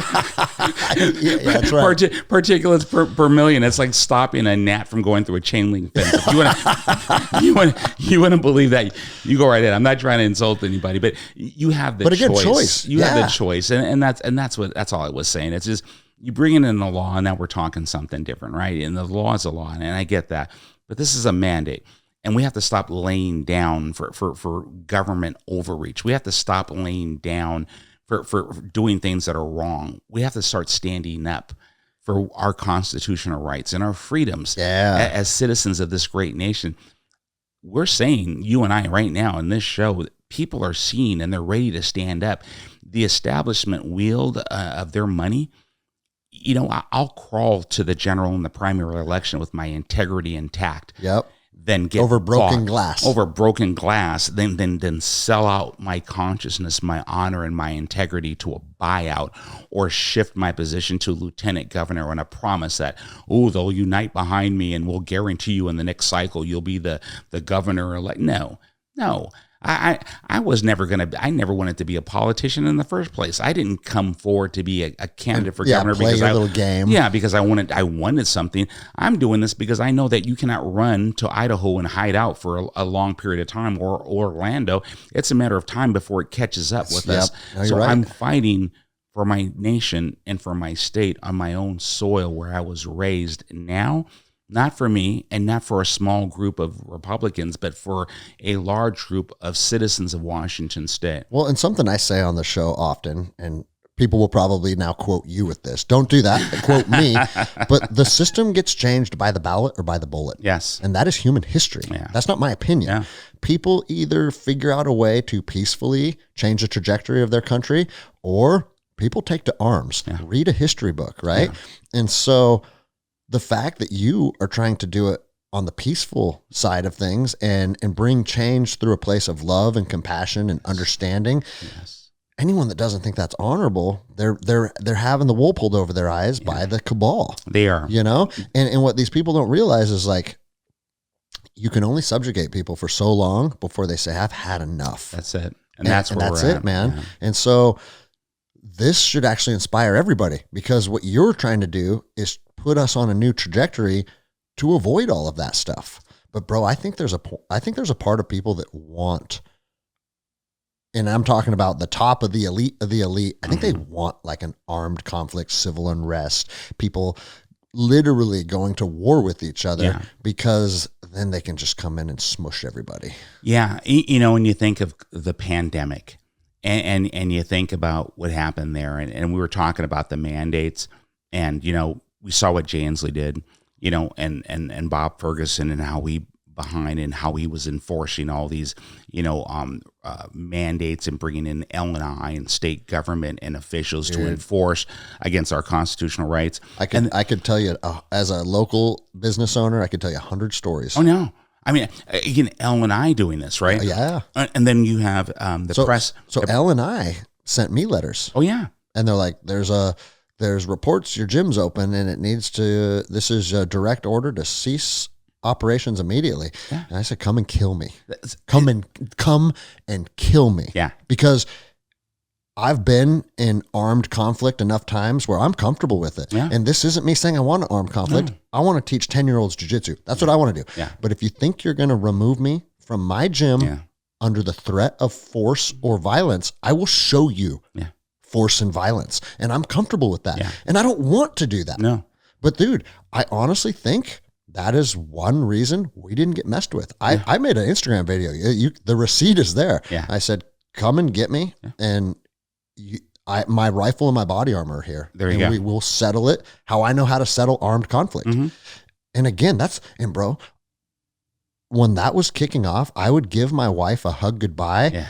And it was the same, because Jenny was with me when I was deploying to Iraq all the time. Mm-hmm. It was the same energy as when I would hug her before I deployed to Baghdad. Yeah. It was shocking to me. Oh, I know exactly what you're talking about because I'm living it right now.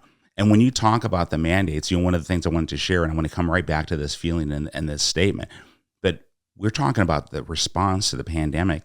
I remember watching in the news when Dave Reichert was asked, what do you think about Jay Inslee's response to the pandemic? And he goes, I thought he did a fine job based on what he was dealing with. And I'm thinking, you're part of that. Yeah. And then right. And then I found out that he wrote these articles, him and Reagan Dunn, in support of the mandates and the vaccination. I'm thinking, no. Again, you have Democrats and you have Republicans, and they're both saying the same thing. And that's that cabal that you speak of. Which is taking away free choice. Exactly. And it representatives from both parties. And that's the key thing. You're thinking, well, Republicans are good, Democrats are bad, or Democrats are good and Republicans are bad. But now you have Inslee and Ferguson, Dunn and Reichert both supporting these unconstitutional. It's two sides of the same coin. Two sides of the same coin. But to your point, with your lovely bride and my lovely bride, my wife was on my podcast. So sweet, and she doesn't do that stuff, right? She's like, no, but she did, because all the stuff we've gone to, right? But she said this, and she said, this is like when Simi would deploy to combat. She said it's so much easier when he went to combat, than what he's doing now. When he would deploy to go to combat, where bullets were flying, knowing that he was on a direct action, team, that she felt safer knowing that than she does when I leave on the campaign trail. Think about how dark that is. It's dark. And she said, because there you knew who the enemy was for the most part. I mean, even, understanding coin and counterinsurgency, but still, it is so disgusting, and the backstabbing and the again, that cabal and all that money and the deception and people turning them. Oh my goodness, it's just dirty. It's dirty. And my wife has seen it. I mean, they're coming after my family. And again, these are Republicans who are doing this. Yep. Right. And so for anyone listening, if you're thinking, I always vote this and I always vote that. Now, again, you're hearing this from someone who is a Republican, who's been a Republican his entire life. The kid born without civil rights, because of what I believe. And I thought that that's what the party stood for. I want you to rethink this, and I want you to reread the Declaration of Independence. I want you to relook at the Constitution of Washington State and the United States, and what America means to you, and then stop and say, does a political party represent that? Do we need a political party to define who you are as an American, or what our nation actually is as a nation? And if you come to the same conclusion, I think it's going to be no. Yes. I think it's we, the people, are the strength of this nation, not any kind of an organization or a cabal or a group. It's we the people, whether you're a janitor, a plumber, whether you dig ditches, whether you teach school, or you put a badge on and a gun on every day to protect and to serve the citizens. We all have value. We all have worth, but we are the guardians at the gate. We the people. People like you who stood up against an unconstitutional mandate and said, no further. This is my property. This is my sanctum. No, you will not you will not come on my property and take away my constitutional rights. That is guaranteed. And that's what we declared our independence from. Monarchy. Yes, this is a constitutional republic. So how far are we willing to go? Right. And then we're going to have a choice now. When we come to this election, this primary coming up in August, I'm hoping people will wake up and get on board and say, I don't care what your party is. So 2 questions on that. Yeah. First, moving into the primary, what is the best thing people can do to support you? Oh gosh, people talk about money all the time, and I would say, please donate. You can go to birdforgovernor.com, and you can donate online. You can send a check in. It always gives us the resources we need to do what we need to do. That's key. And here's the good news on that. I don't need all the millions. That's smoke and mirrors. When you hear people say, well, Ferguson's got 5 million and Reichert says, well, it's going to take 15 million to win. Well, that's because you're from that cabal and that consultancy class where you bring in these high dollar consultants. Well, how did that work out for you in the convention last week? Not that good, right? So you just need enough money to get all the real people's eyes on you. That's it. To get the real people, to get citizens, to get that awareness out to our fellow citizens. And that goes to the next thing. Tell people there is no greater representation of a product or a candidate than someone who believes in that message, who they themselves will share that message with other people. Spread the word, whether you go to a gas station, a grocery store, you have a Brazilian jiu-jitsu studio, and you're telling your students, hey, just check this out. I'm not telling you how to vote. I'm just saying check this dude out and just see if he, rolls how you roll. No pun intended, right? But pun intended. But just check it out. So spread the word. Put a sign in your yard. If you have property. Hey, with that said, let's get a sign on 92. Oh, brother, please. Let's make that happen. Yes. Because one thing that's important for people to realize is this evil cabal that we are going against has pushed so hard that people are intimidated. Yes. Like behind, like at your own kitchen table, behind closed doors, people be like, hey, I listened to that Semi guy and you know what? He makes sense, know? Will you post it on your Instagram? Well, I got a lot of friends, and like people start to get like, they're being shamed into not being who they really are.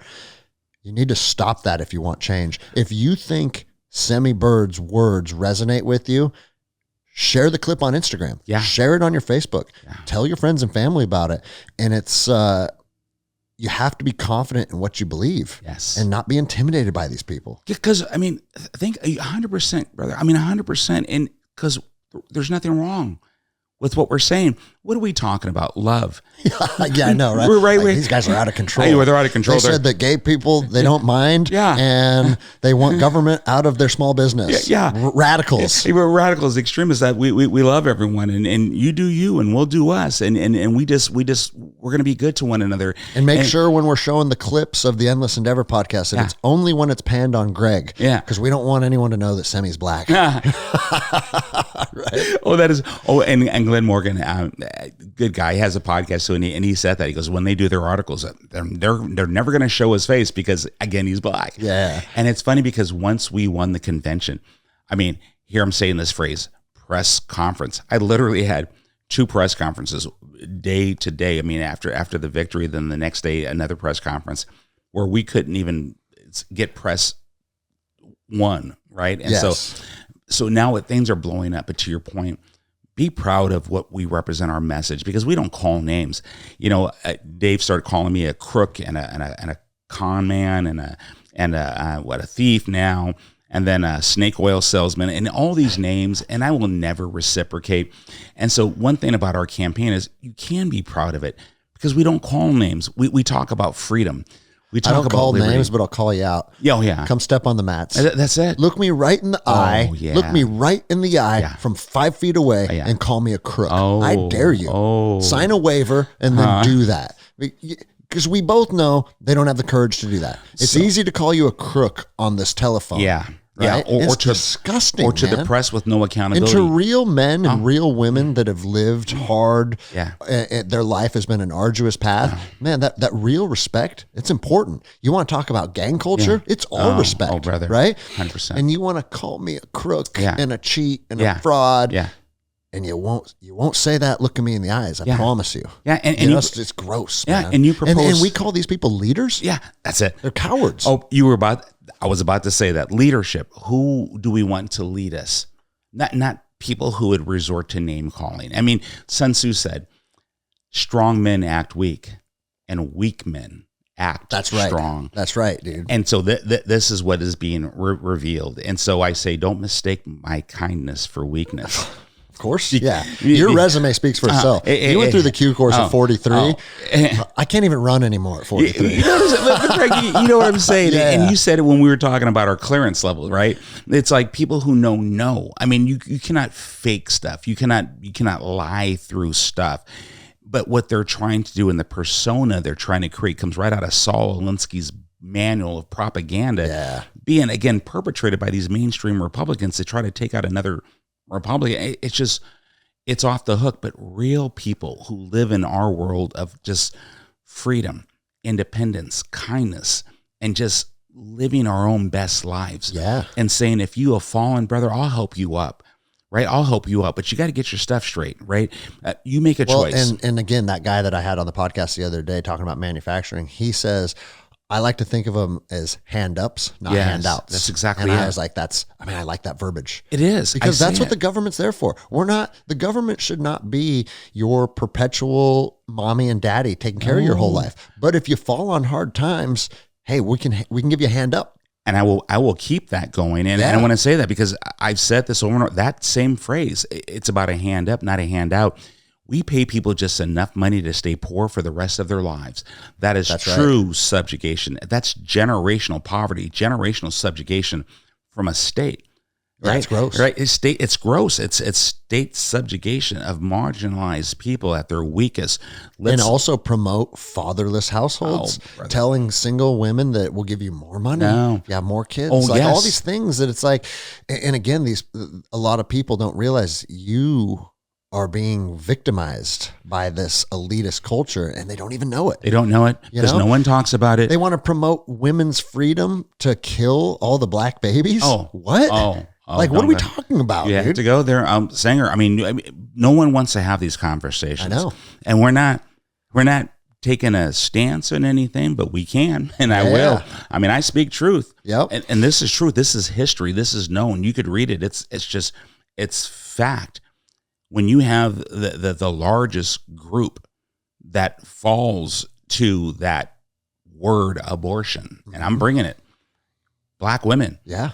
And no one talks about it. No one speaks to it. Why are we not going in and preventing it from the first time? We can talk about how it started and why that lady brought that whole option forward and continue to perpetuate it intentionally for one community.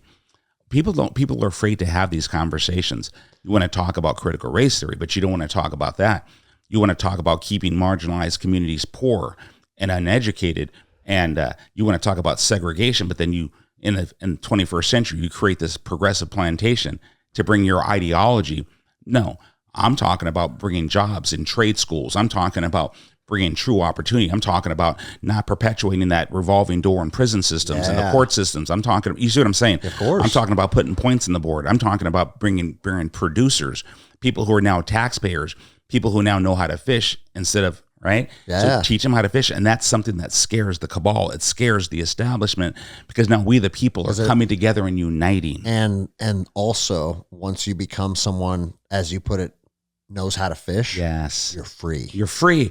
Dr. King marched on Washington and the flyer read jobs and freedom. I say again, the flyer read jobs and freedom. That was the march on Washington. People forgot that because they don't talk about that. They don't even talk about Dr. King anymore. Well, here's another thing to remember about Dr. King. The government hated him. Oh, they did. All right. Now they have Martin Luther King Day and they celebrate him. Yeah, after he was killed. Yes. Like, he was getting arrested all the time for pushing his message of jobs and freedom. That's it. And I'm bringing it back. And I wrote on it, a meritocracy. And there's no shame in that. So people can be proud in our message. You can stand by it. You can put a sign in your yard and go, this is a sign of peace, liberty, freedom, and independence. This is a sign of love. This is a sign of the future that says we unite. It doesn't matter what the color of your skin is. It doesn't matter how you live your life. It's about love. It's about a future for our children, our grandchildren. It's about getting back to what America has always wanted to be. It's about finding our best selves. Yes. And everyone is invited to this party of freedom, this party of liberty, right? Everyone's invited. Man, we should purposefully and intentionally make some type of events where we literally draw everybody. Yeah. And it's like, I'm ready. You can have these guys that everybody calls them MAGA rednecks. Yeah. And then you have the LGBTQ community. Yes. We get some black community. We literally say, dude, we don't all hate each other. Yeah. That's a myth. Yes. It's a myth. Yeah. This is about love. We can prove it right here. You know? Right there. Let's do it. Let's do it. Let's get something sponsored, get some of your sponsors. Yeah. I would like that. Let's do it. I mean, let's do it. You know how we are. We say it, though now we have to do it because that's an honor. We can host it here if you want. I'm down. I mean, let's get it. Let's do it. Let's make it happen. I'm ready. Okay. I'll look into that. So we'll do it. And it's all invited. And it's about unity for a better future for Washington, where everyone is valued. It doesn't matter what your title is. It doesn't matter how much money you have in your account. It doesn't matter what you look like, how you choose to live your life. This is about freedom. It's about the constitutional rights that all citizens have. This is what we're bringing forward. Yeah. And it scares some people. Fired up. Oh, man, I know I am. Yeah. This is what keeps me going day after day after day when my wife says she's afraid for me, right? This is what keeps me going. Lets you know you're doing something right. Oh, it does. It does. And that beautiful woman and my children love me. I got my two oldest daughters who are, out of state living their best lives. I got text messages from them yesterday and, Dad, I love you and I miss you. And my whole family's with me. And so I want Washington to be with me. So if you know a location for a 4x8 sign, let's put it out there, right? Yep, we got one right out here. Let's do it. Spread the word. And that's how we do. And volunteers. So we do need volunteers. I mean, if someone has a skill, if someone is an organizer, if someone is a writer, if someone has an executive skill, when you want to join our campaign team, I need that executive support too. I need your skill sets. I need planners.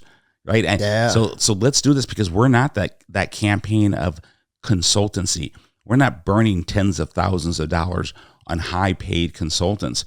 My management team is made up of business owners, and we want more of them. We want advisors and people who are willing to come in and say, I'll take this piece of the pie. I'll take this in Grant County. Right. I'll take this in Pierce County and in Snohomish County. So come on in and let's do it. We want people who are willing to put points on the board. Fact and non-verba, deeds, not words. Dude, I love that. Well, dude, we're already in an hour and a half. Yeah. So we will be doing part 3, undoubtedly.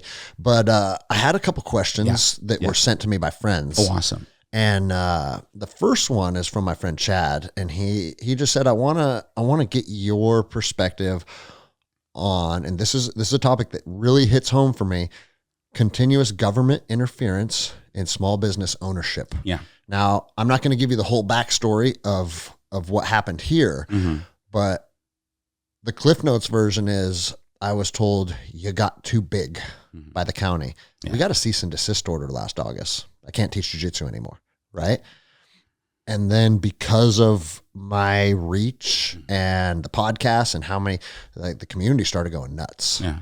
And I got contacted by Snohomish County City Council, and we sat down and we had a meeting. And they're like, Greg, listen, we don't want to fight with you. We want a resolution. I said, well, you didn't come to me looking for resolutions. You came with a cease and desist order. Okay. Those are two very different things. Absolutely. So we're working through the process as we speak.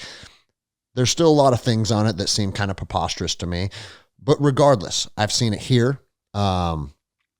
My friend that owns an acai shop, do you know what that is? It's a Brazilian berry that you blend into smoothies. Oh, wow.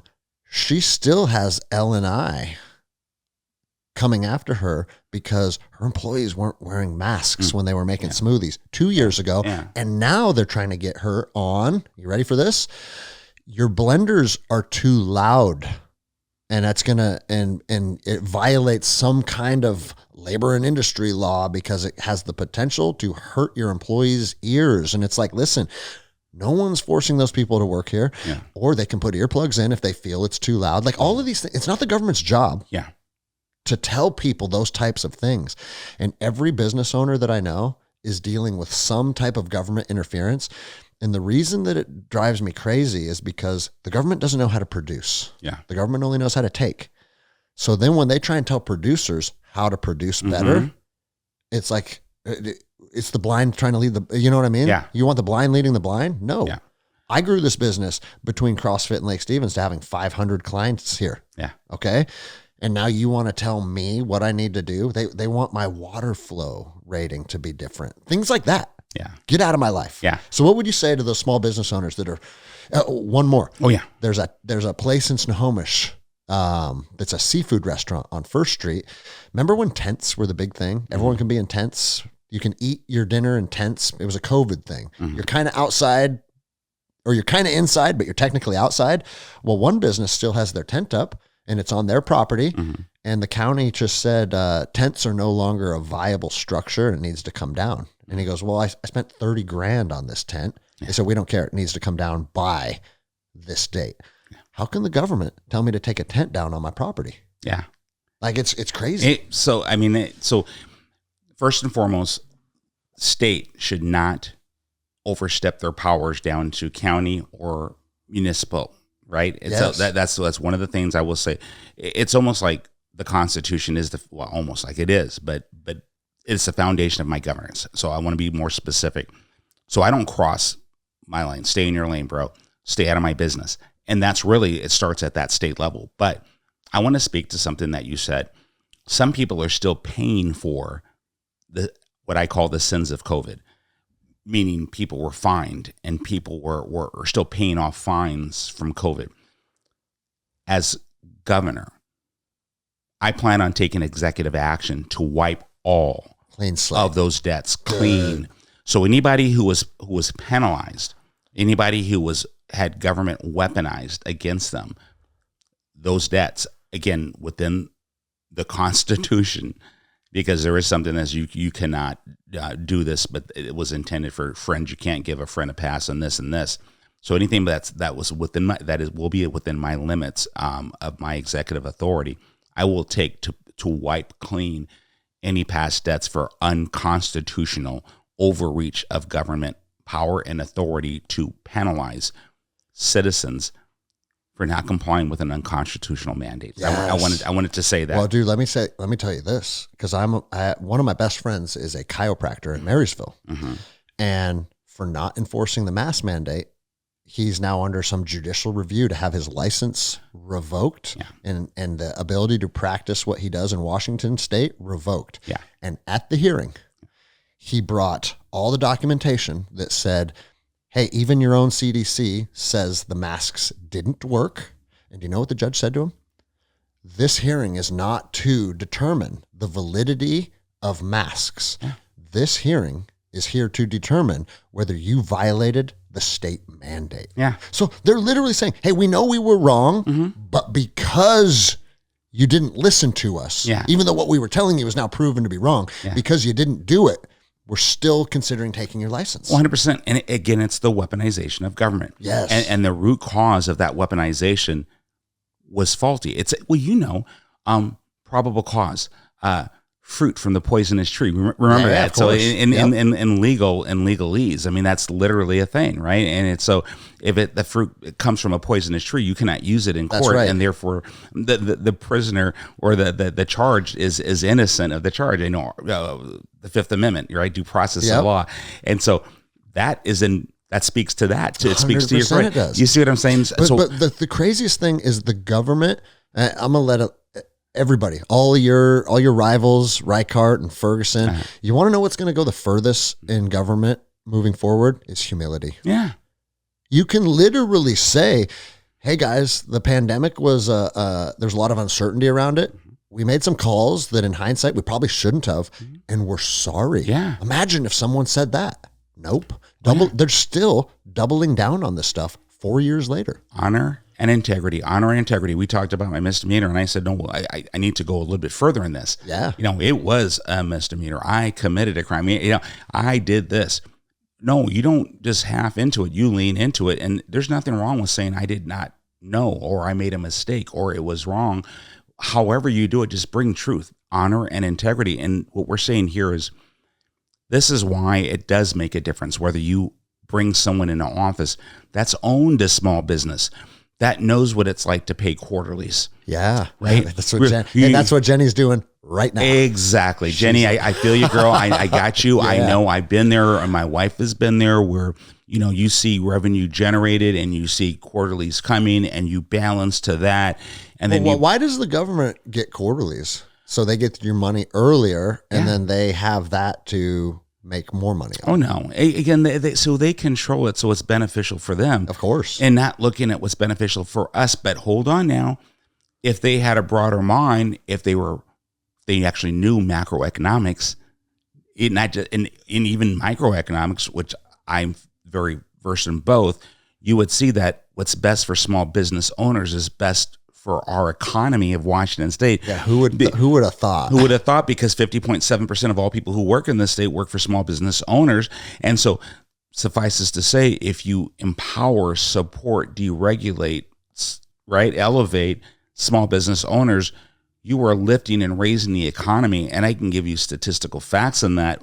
Takes longer, but again, that goes to the mindset of my governance moving in. Yes. I've lived it. I've been there. I'm an entrepreneur. I've been trained at UCLA in entrepreneurship. I mean, not just education, but living it. Yeah. It makes a difference. And so look for someone who's bringing that to the table and to your friends.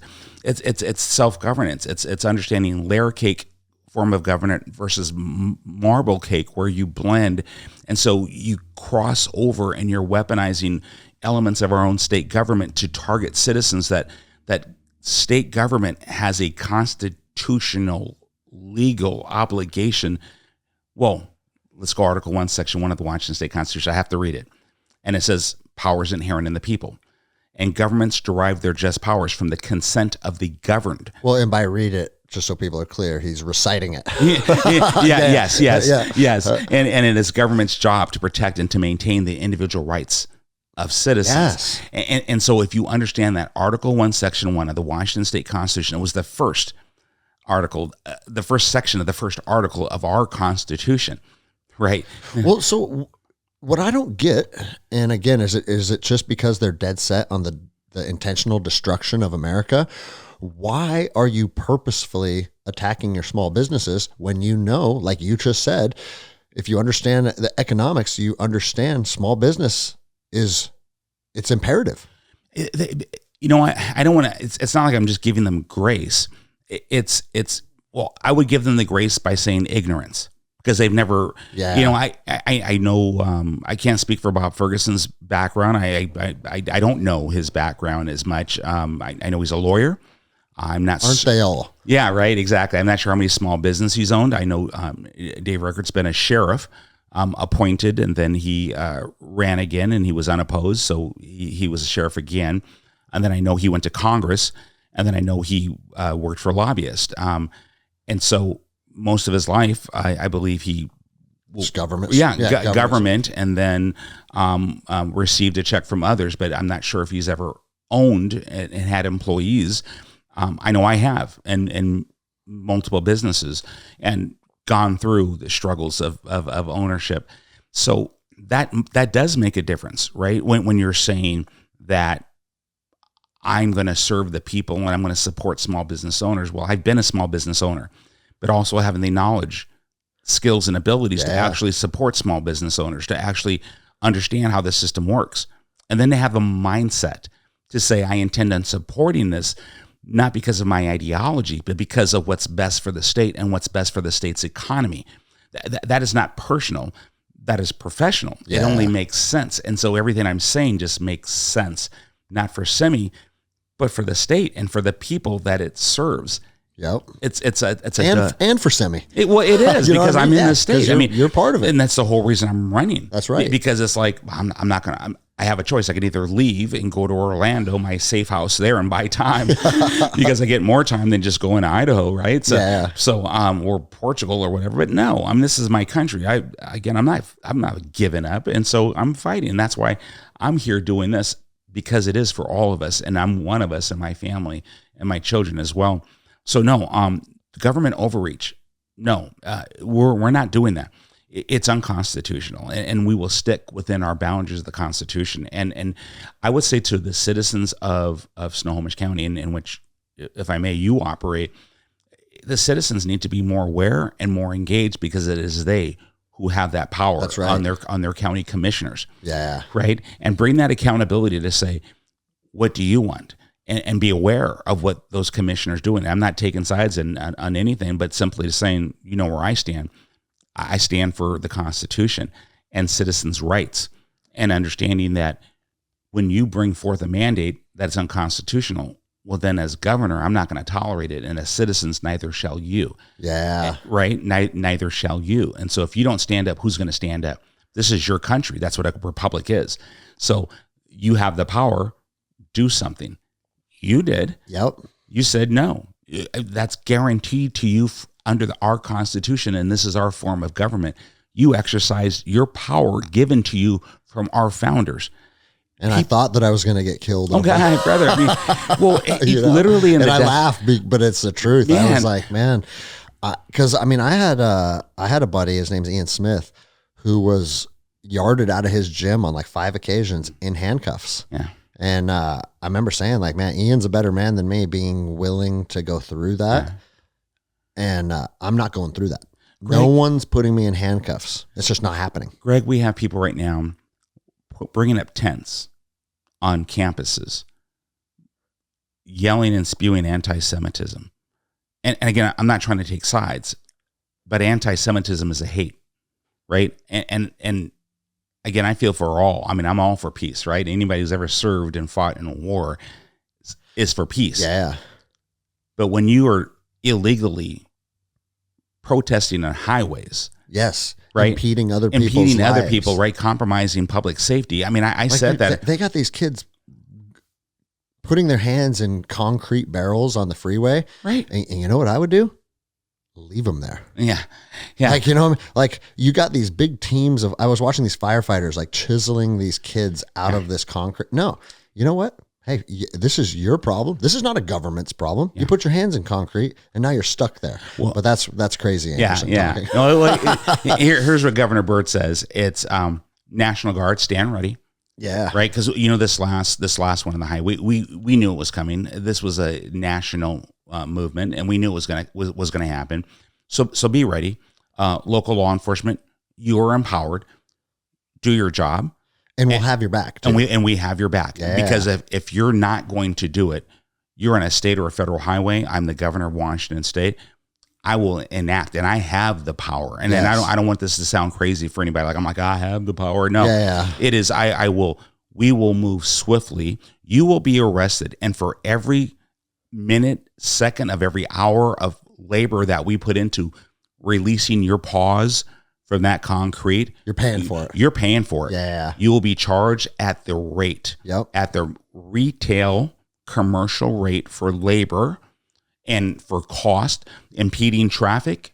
Yep. Yeah. You're going to pay for all of that. And I don't think there's anyone, well, there's plenty of people, but I feel like people, if their brains work properly, they can't look at that and say, yeah, that's a reasonable plan.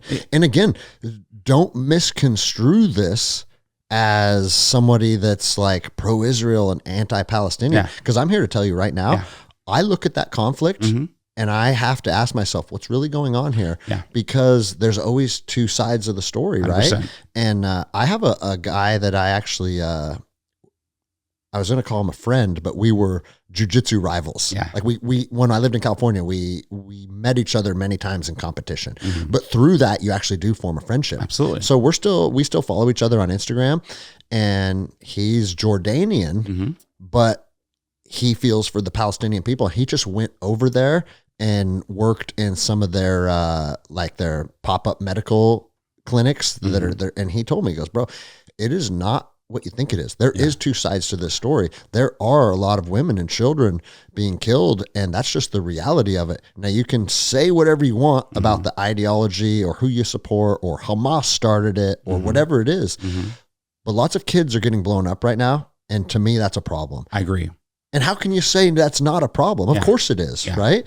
And like, it's really easy to sit here and say, just drop a bomb and turn that place into glass. Yeah, no. I've seen dead kids on the road. Yeah. No, and me too. And it's not pretty. Yeah, no, I have as well, and it's not. And that's what my point. Anybody who's lived in war, who's lived death, who's been a part of that. Yeah. No, we're the ones who cry peace, bring love, and value life and love others. That's what we are about. And so when I see all these kids promoting Free Palestine, on one hand, a lot of them don't even know what they're protesting. They don't. Like, there's a lot of videos going around where people are like, well, talk me a little deeper through this. Like, what exactly about the Israeli-Palestinian conflict has made you arrive on the point of supporting the Palestinian people? Yeah. And they're literally like, oh, I don't know. I was just told to come out here and that we were going to get upset and protest. And okay, that's just kids being kids, right? Yeah. But if they're not impeding traffic, if they're not hurting anybody, like, dude, that's your constitutional right too. 100%. Have your rallies, have your protests. And like, you know, what's crazy to me is when BLM was burning down the cities, nobody cared. Hey, just go smash all the windows, light everything on fire, flip our police cars over, and that's okay. Yeah. But now that the kids are protesting against Israel, you can't do that. And the government's coming at them like in full force. And it's like, man, you just have to take a step back and detach and be like, what is really going on here? So you're making a good point. And a point that I made, and I don't usually get bogged down in Twitter or whatever. It's simply this: hate crime is hate crime. Yes. Whether it's perpetuated against Palestinians or Gazans, Israelis, Muslims, Sikhs, Catholics, it doesn't matter. It all matters. Hate is hate, and it must not be tolerated at any time by anyone in Washington State, specifically as governor. And so if you're protesting, you have a constitutional right to gather and to let your voices heard, and no one shall ever, again, Constitution.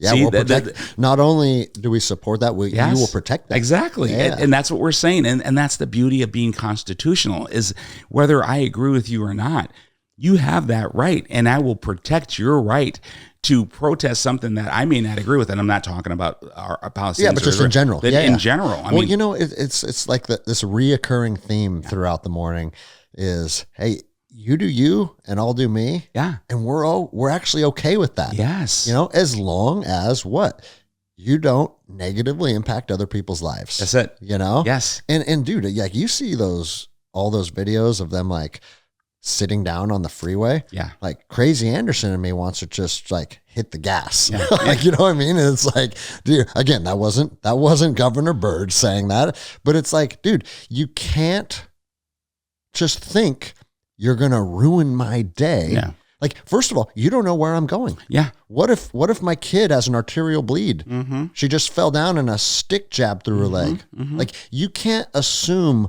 what my day entails. Absolutely. And as soon as you do that, we have a problem. 100%. And depending on what I'm doing, it could be a serious problem.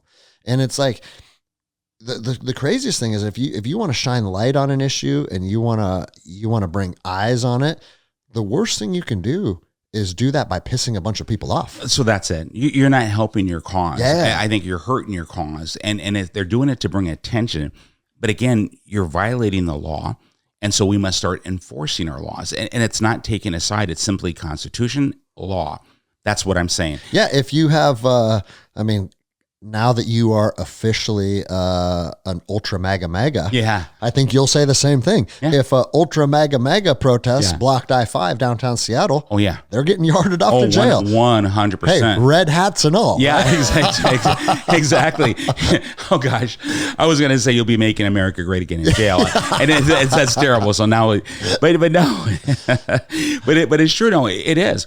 Yeah, equal opportunity. It is. No, it is. It's that's that system, that's that representation that, justice is blind and balance, we must do what's right for our citizens of Washington State. And so that's it. Yeah. All right, let's go through a couple more of these because I know Absolutely. I think you got to go in 10 minutes now. Yep. Let's see. Is that?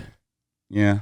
Yes. What do you got? About 10 minutes? Yeah, we'll do it, and that's okay. No, let's just do one. Okay. Let's do one or two more. Then. Yeah. Rachel Novak, a local business owner, really good friend of mine.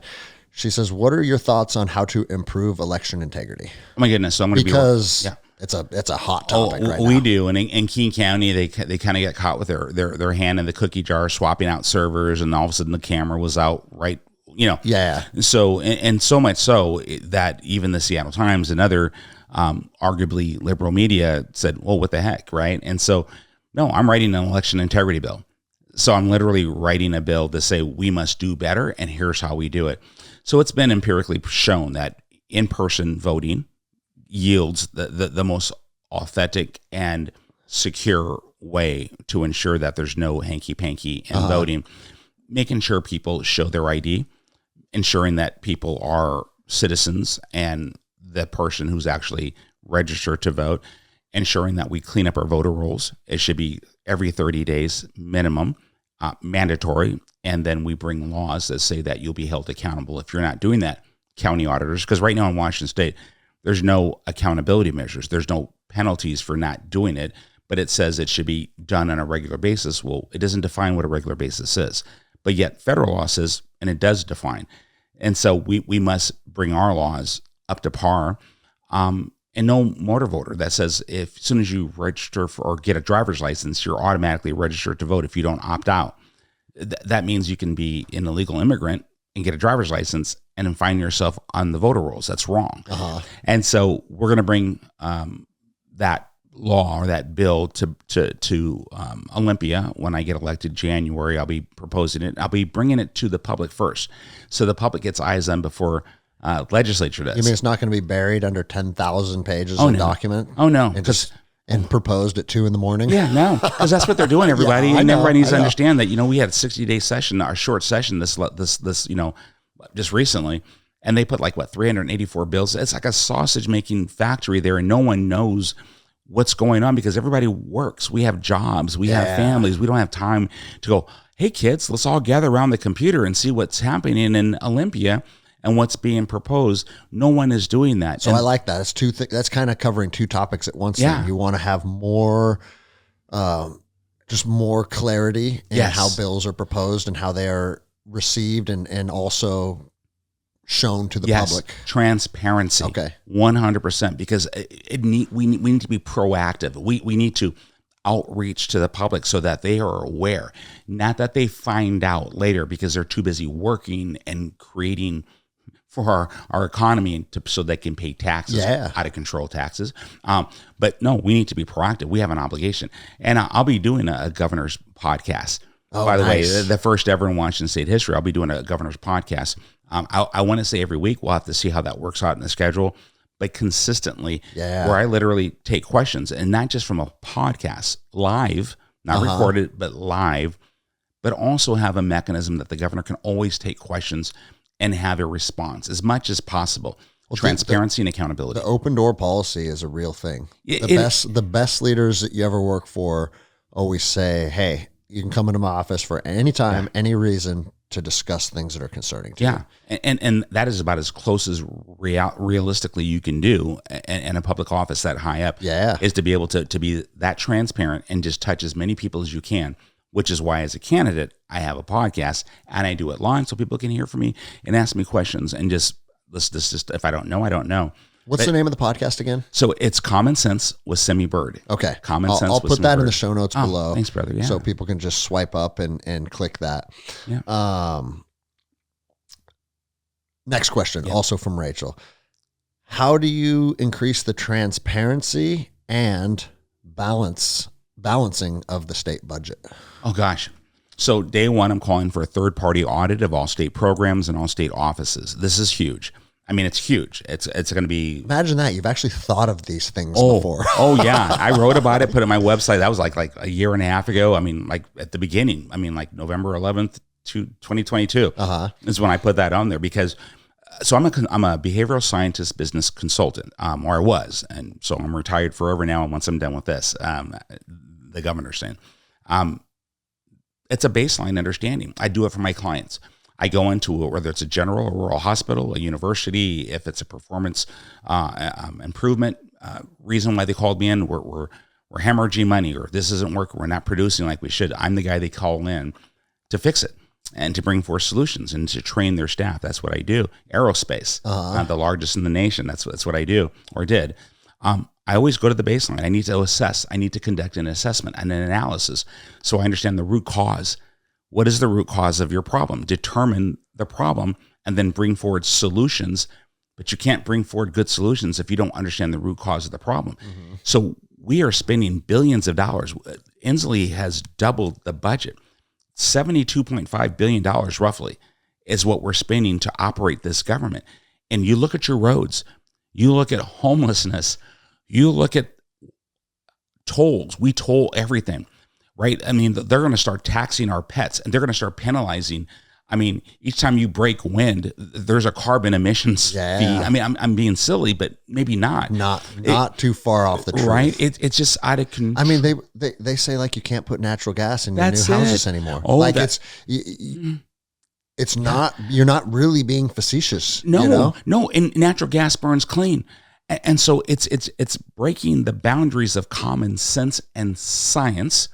Right. Yep. And Inslee's also saying he's going to make everybody have to drive electric cars too. There's that. And on that, and I said, going back to the beginning of my campaign a year and a half ago, I said, you watch, they're going to subsidize this. Yeah. Because poor people can't afford $60,000 electric cars. I said this a year and a half ago. And then last week it comes out, Jay Inslee says he's going to give a rebate of $9,000 per used and new electric vehicle. And there it is, my friends. The prediction came to life. You must be psychic. Oh my goodness, right? And it's called, I have an actual resume, not just being a career politician. Yeah. I actually know performance. And so with this audit, we know, because I know how to read a ledger. I know the accounting system of states. We have a WAC code that defines it, because I've done this for my clients who have to use the same Washington administrative codes that the government has to in Olympia. I know this. And so I'm literally bringing forth my knowledge, skills, and abilities. I know how to, again, the ledgering. I know how to use the coding systems. I know how to Lean, Six Sigma methodology, HPT, Human Performance Technology, HPI, Human Performance Improvement, all those doctoral methodologies and paradigms and doctrines. I know, I've taught, I've implemented in the field as a consultant. I'm literally applying for a job right now to go to work, not campaigning for a position to hold for a cabal or wealthy elite, a political establishment or a political party. Yeah. I'm going to work to fix Washington State and restore it to its greatness and make it greater than it has ever been. And that is exactly why they're digging up stuff from 32 years ago. Oh my gosh. Because that's terrifying to them, because they're living fat and happy right now. Yeah. Oh yeah. I mean, think of the contracts. You know, that gentleman, Steve Gordon Trucking was his wealth that was he inherited. And again, I'm not trying to penalize the guy, but you know, you want to pull the gloves off and start coming after me and my family. Well, then you get to own it. You get to say, well, this is who I am. I own these PACs. I contribute. You know, I max donated to Dave Reichert, and me and my friends, we're the big money behind that. Well, yeah, and he's even said on messaging, I've got the copies. Well, yes, we expect access to him. That's what we're paying for. He's literally said that. Just like Dave literally said, the GOP leadership promised they were going to disqualify Semi Bird. Yeah.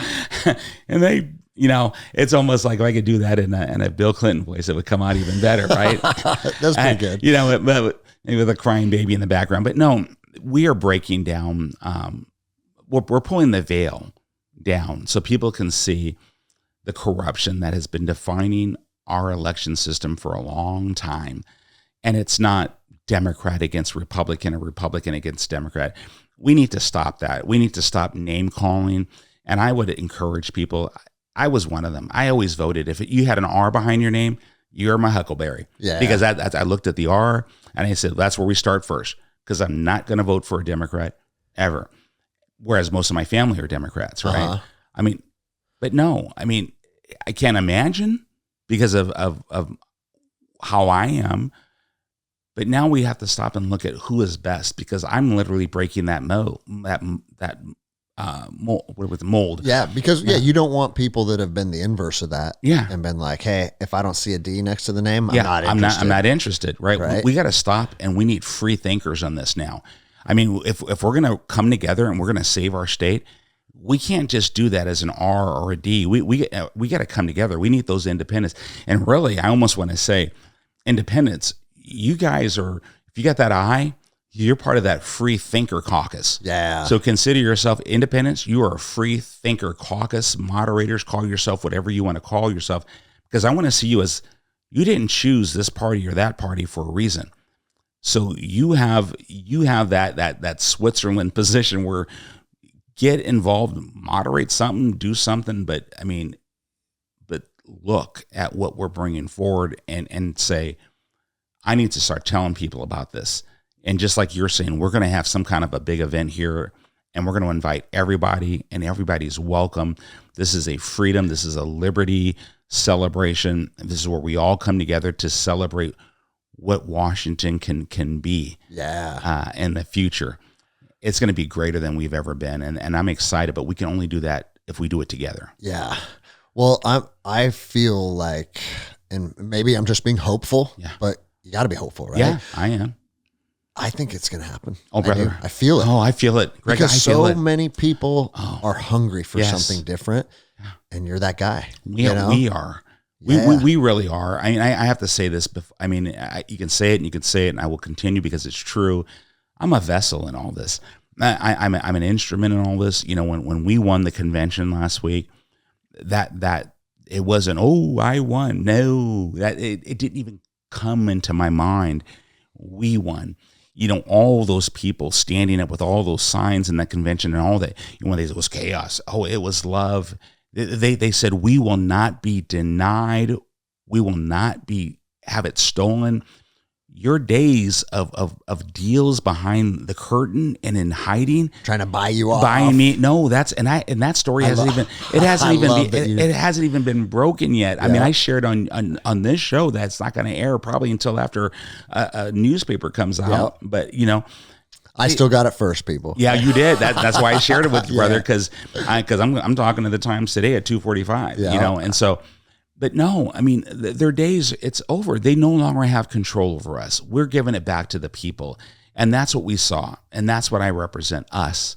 It's we. And if not me, then you next time. Yeah. So, come on now. And we don't care anymore. What you did in your past, you got yourself course corrected, and you're navigating life righteously. Let's do it. Yeah.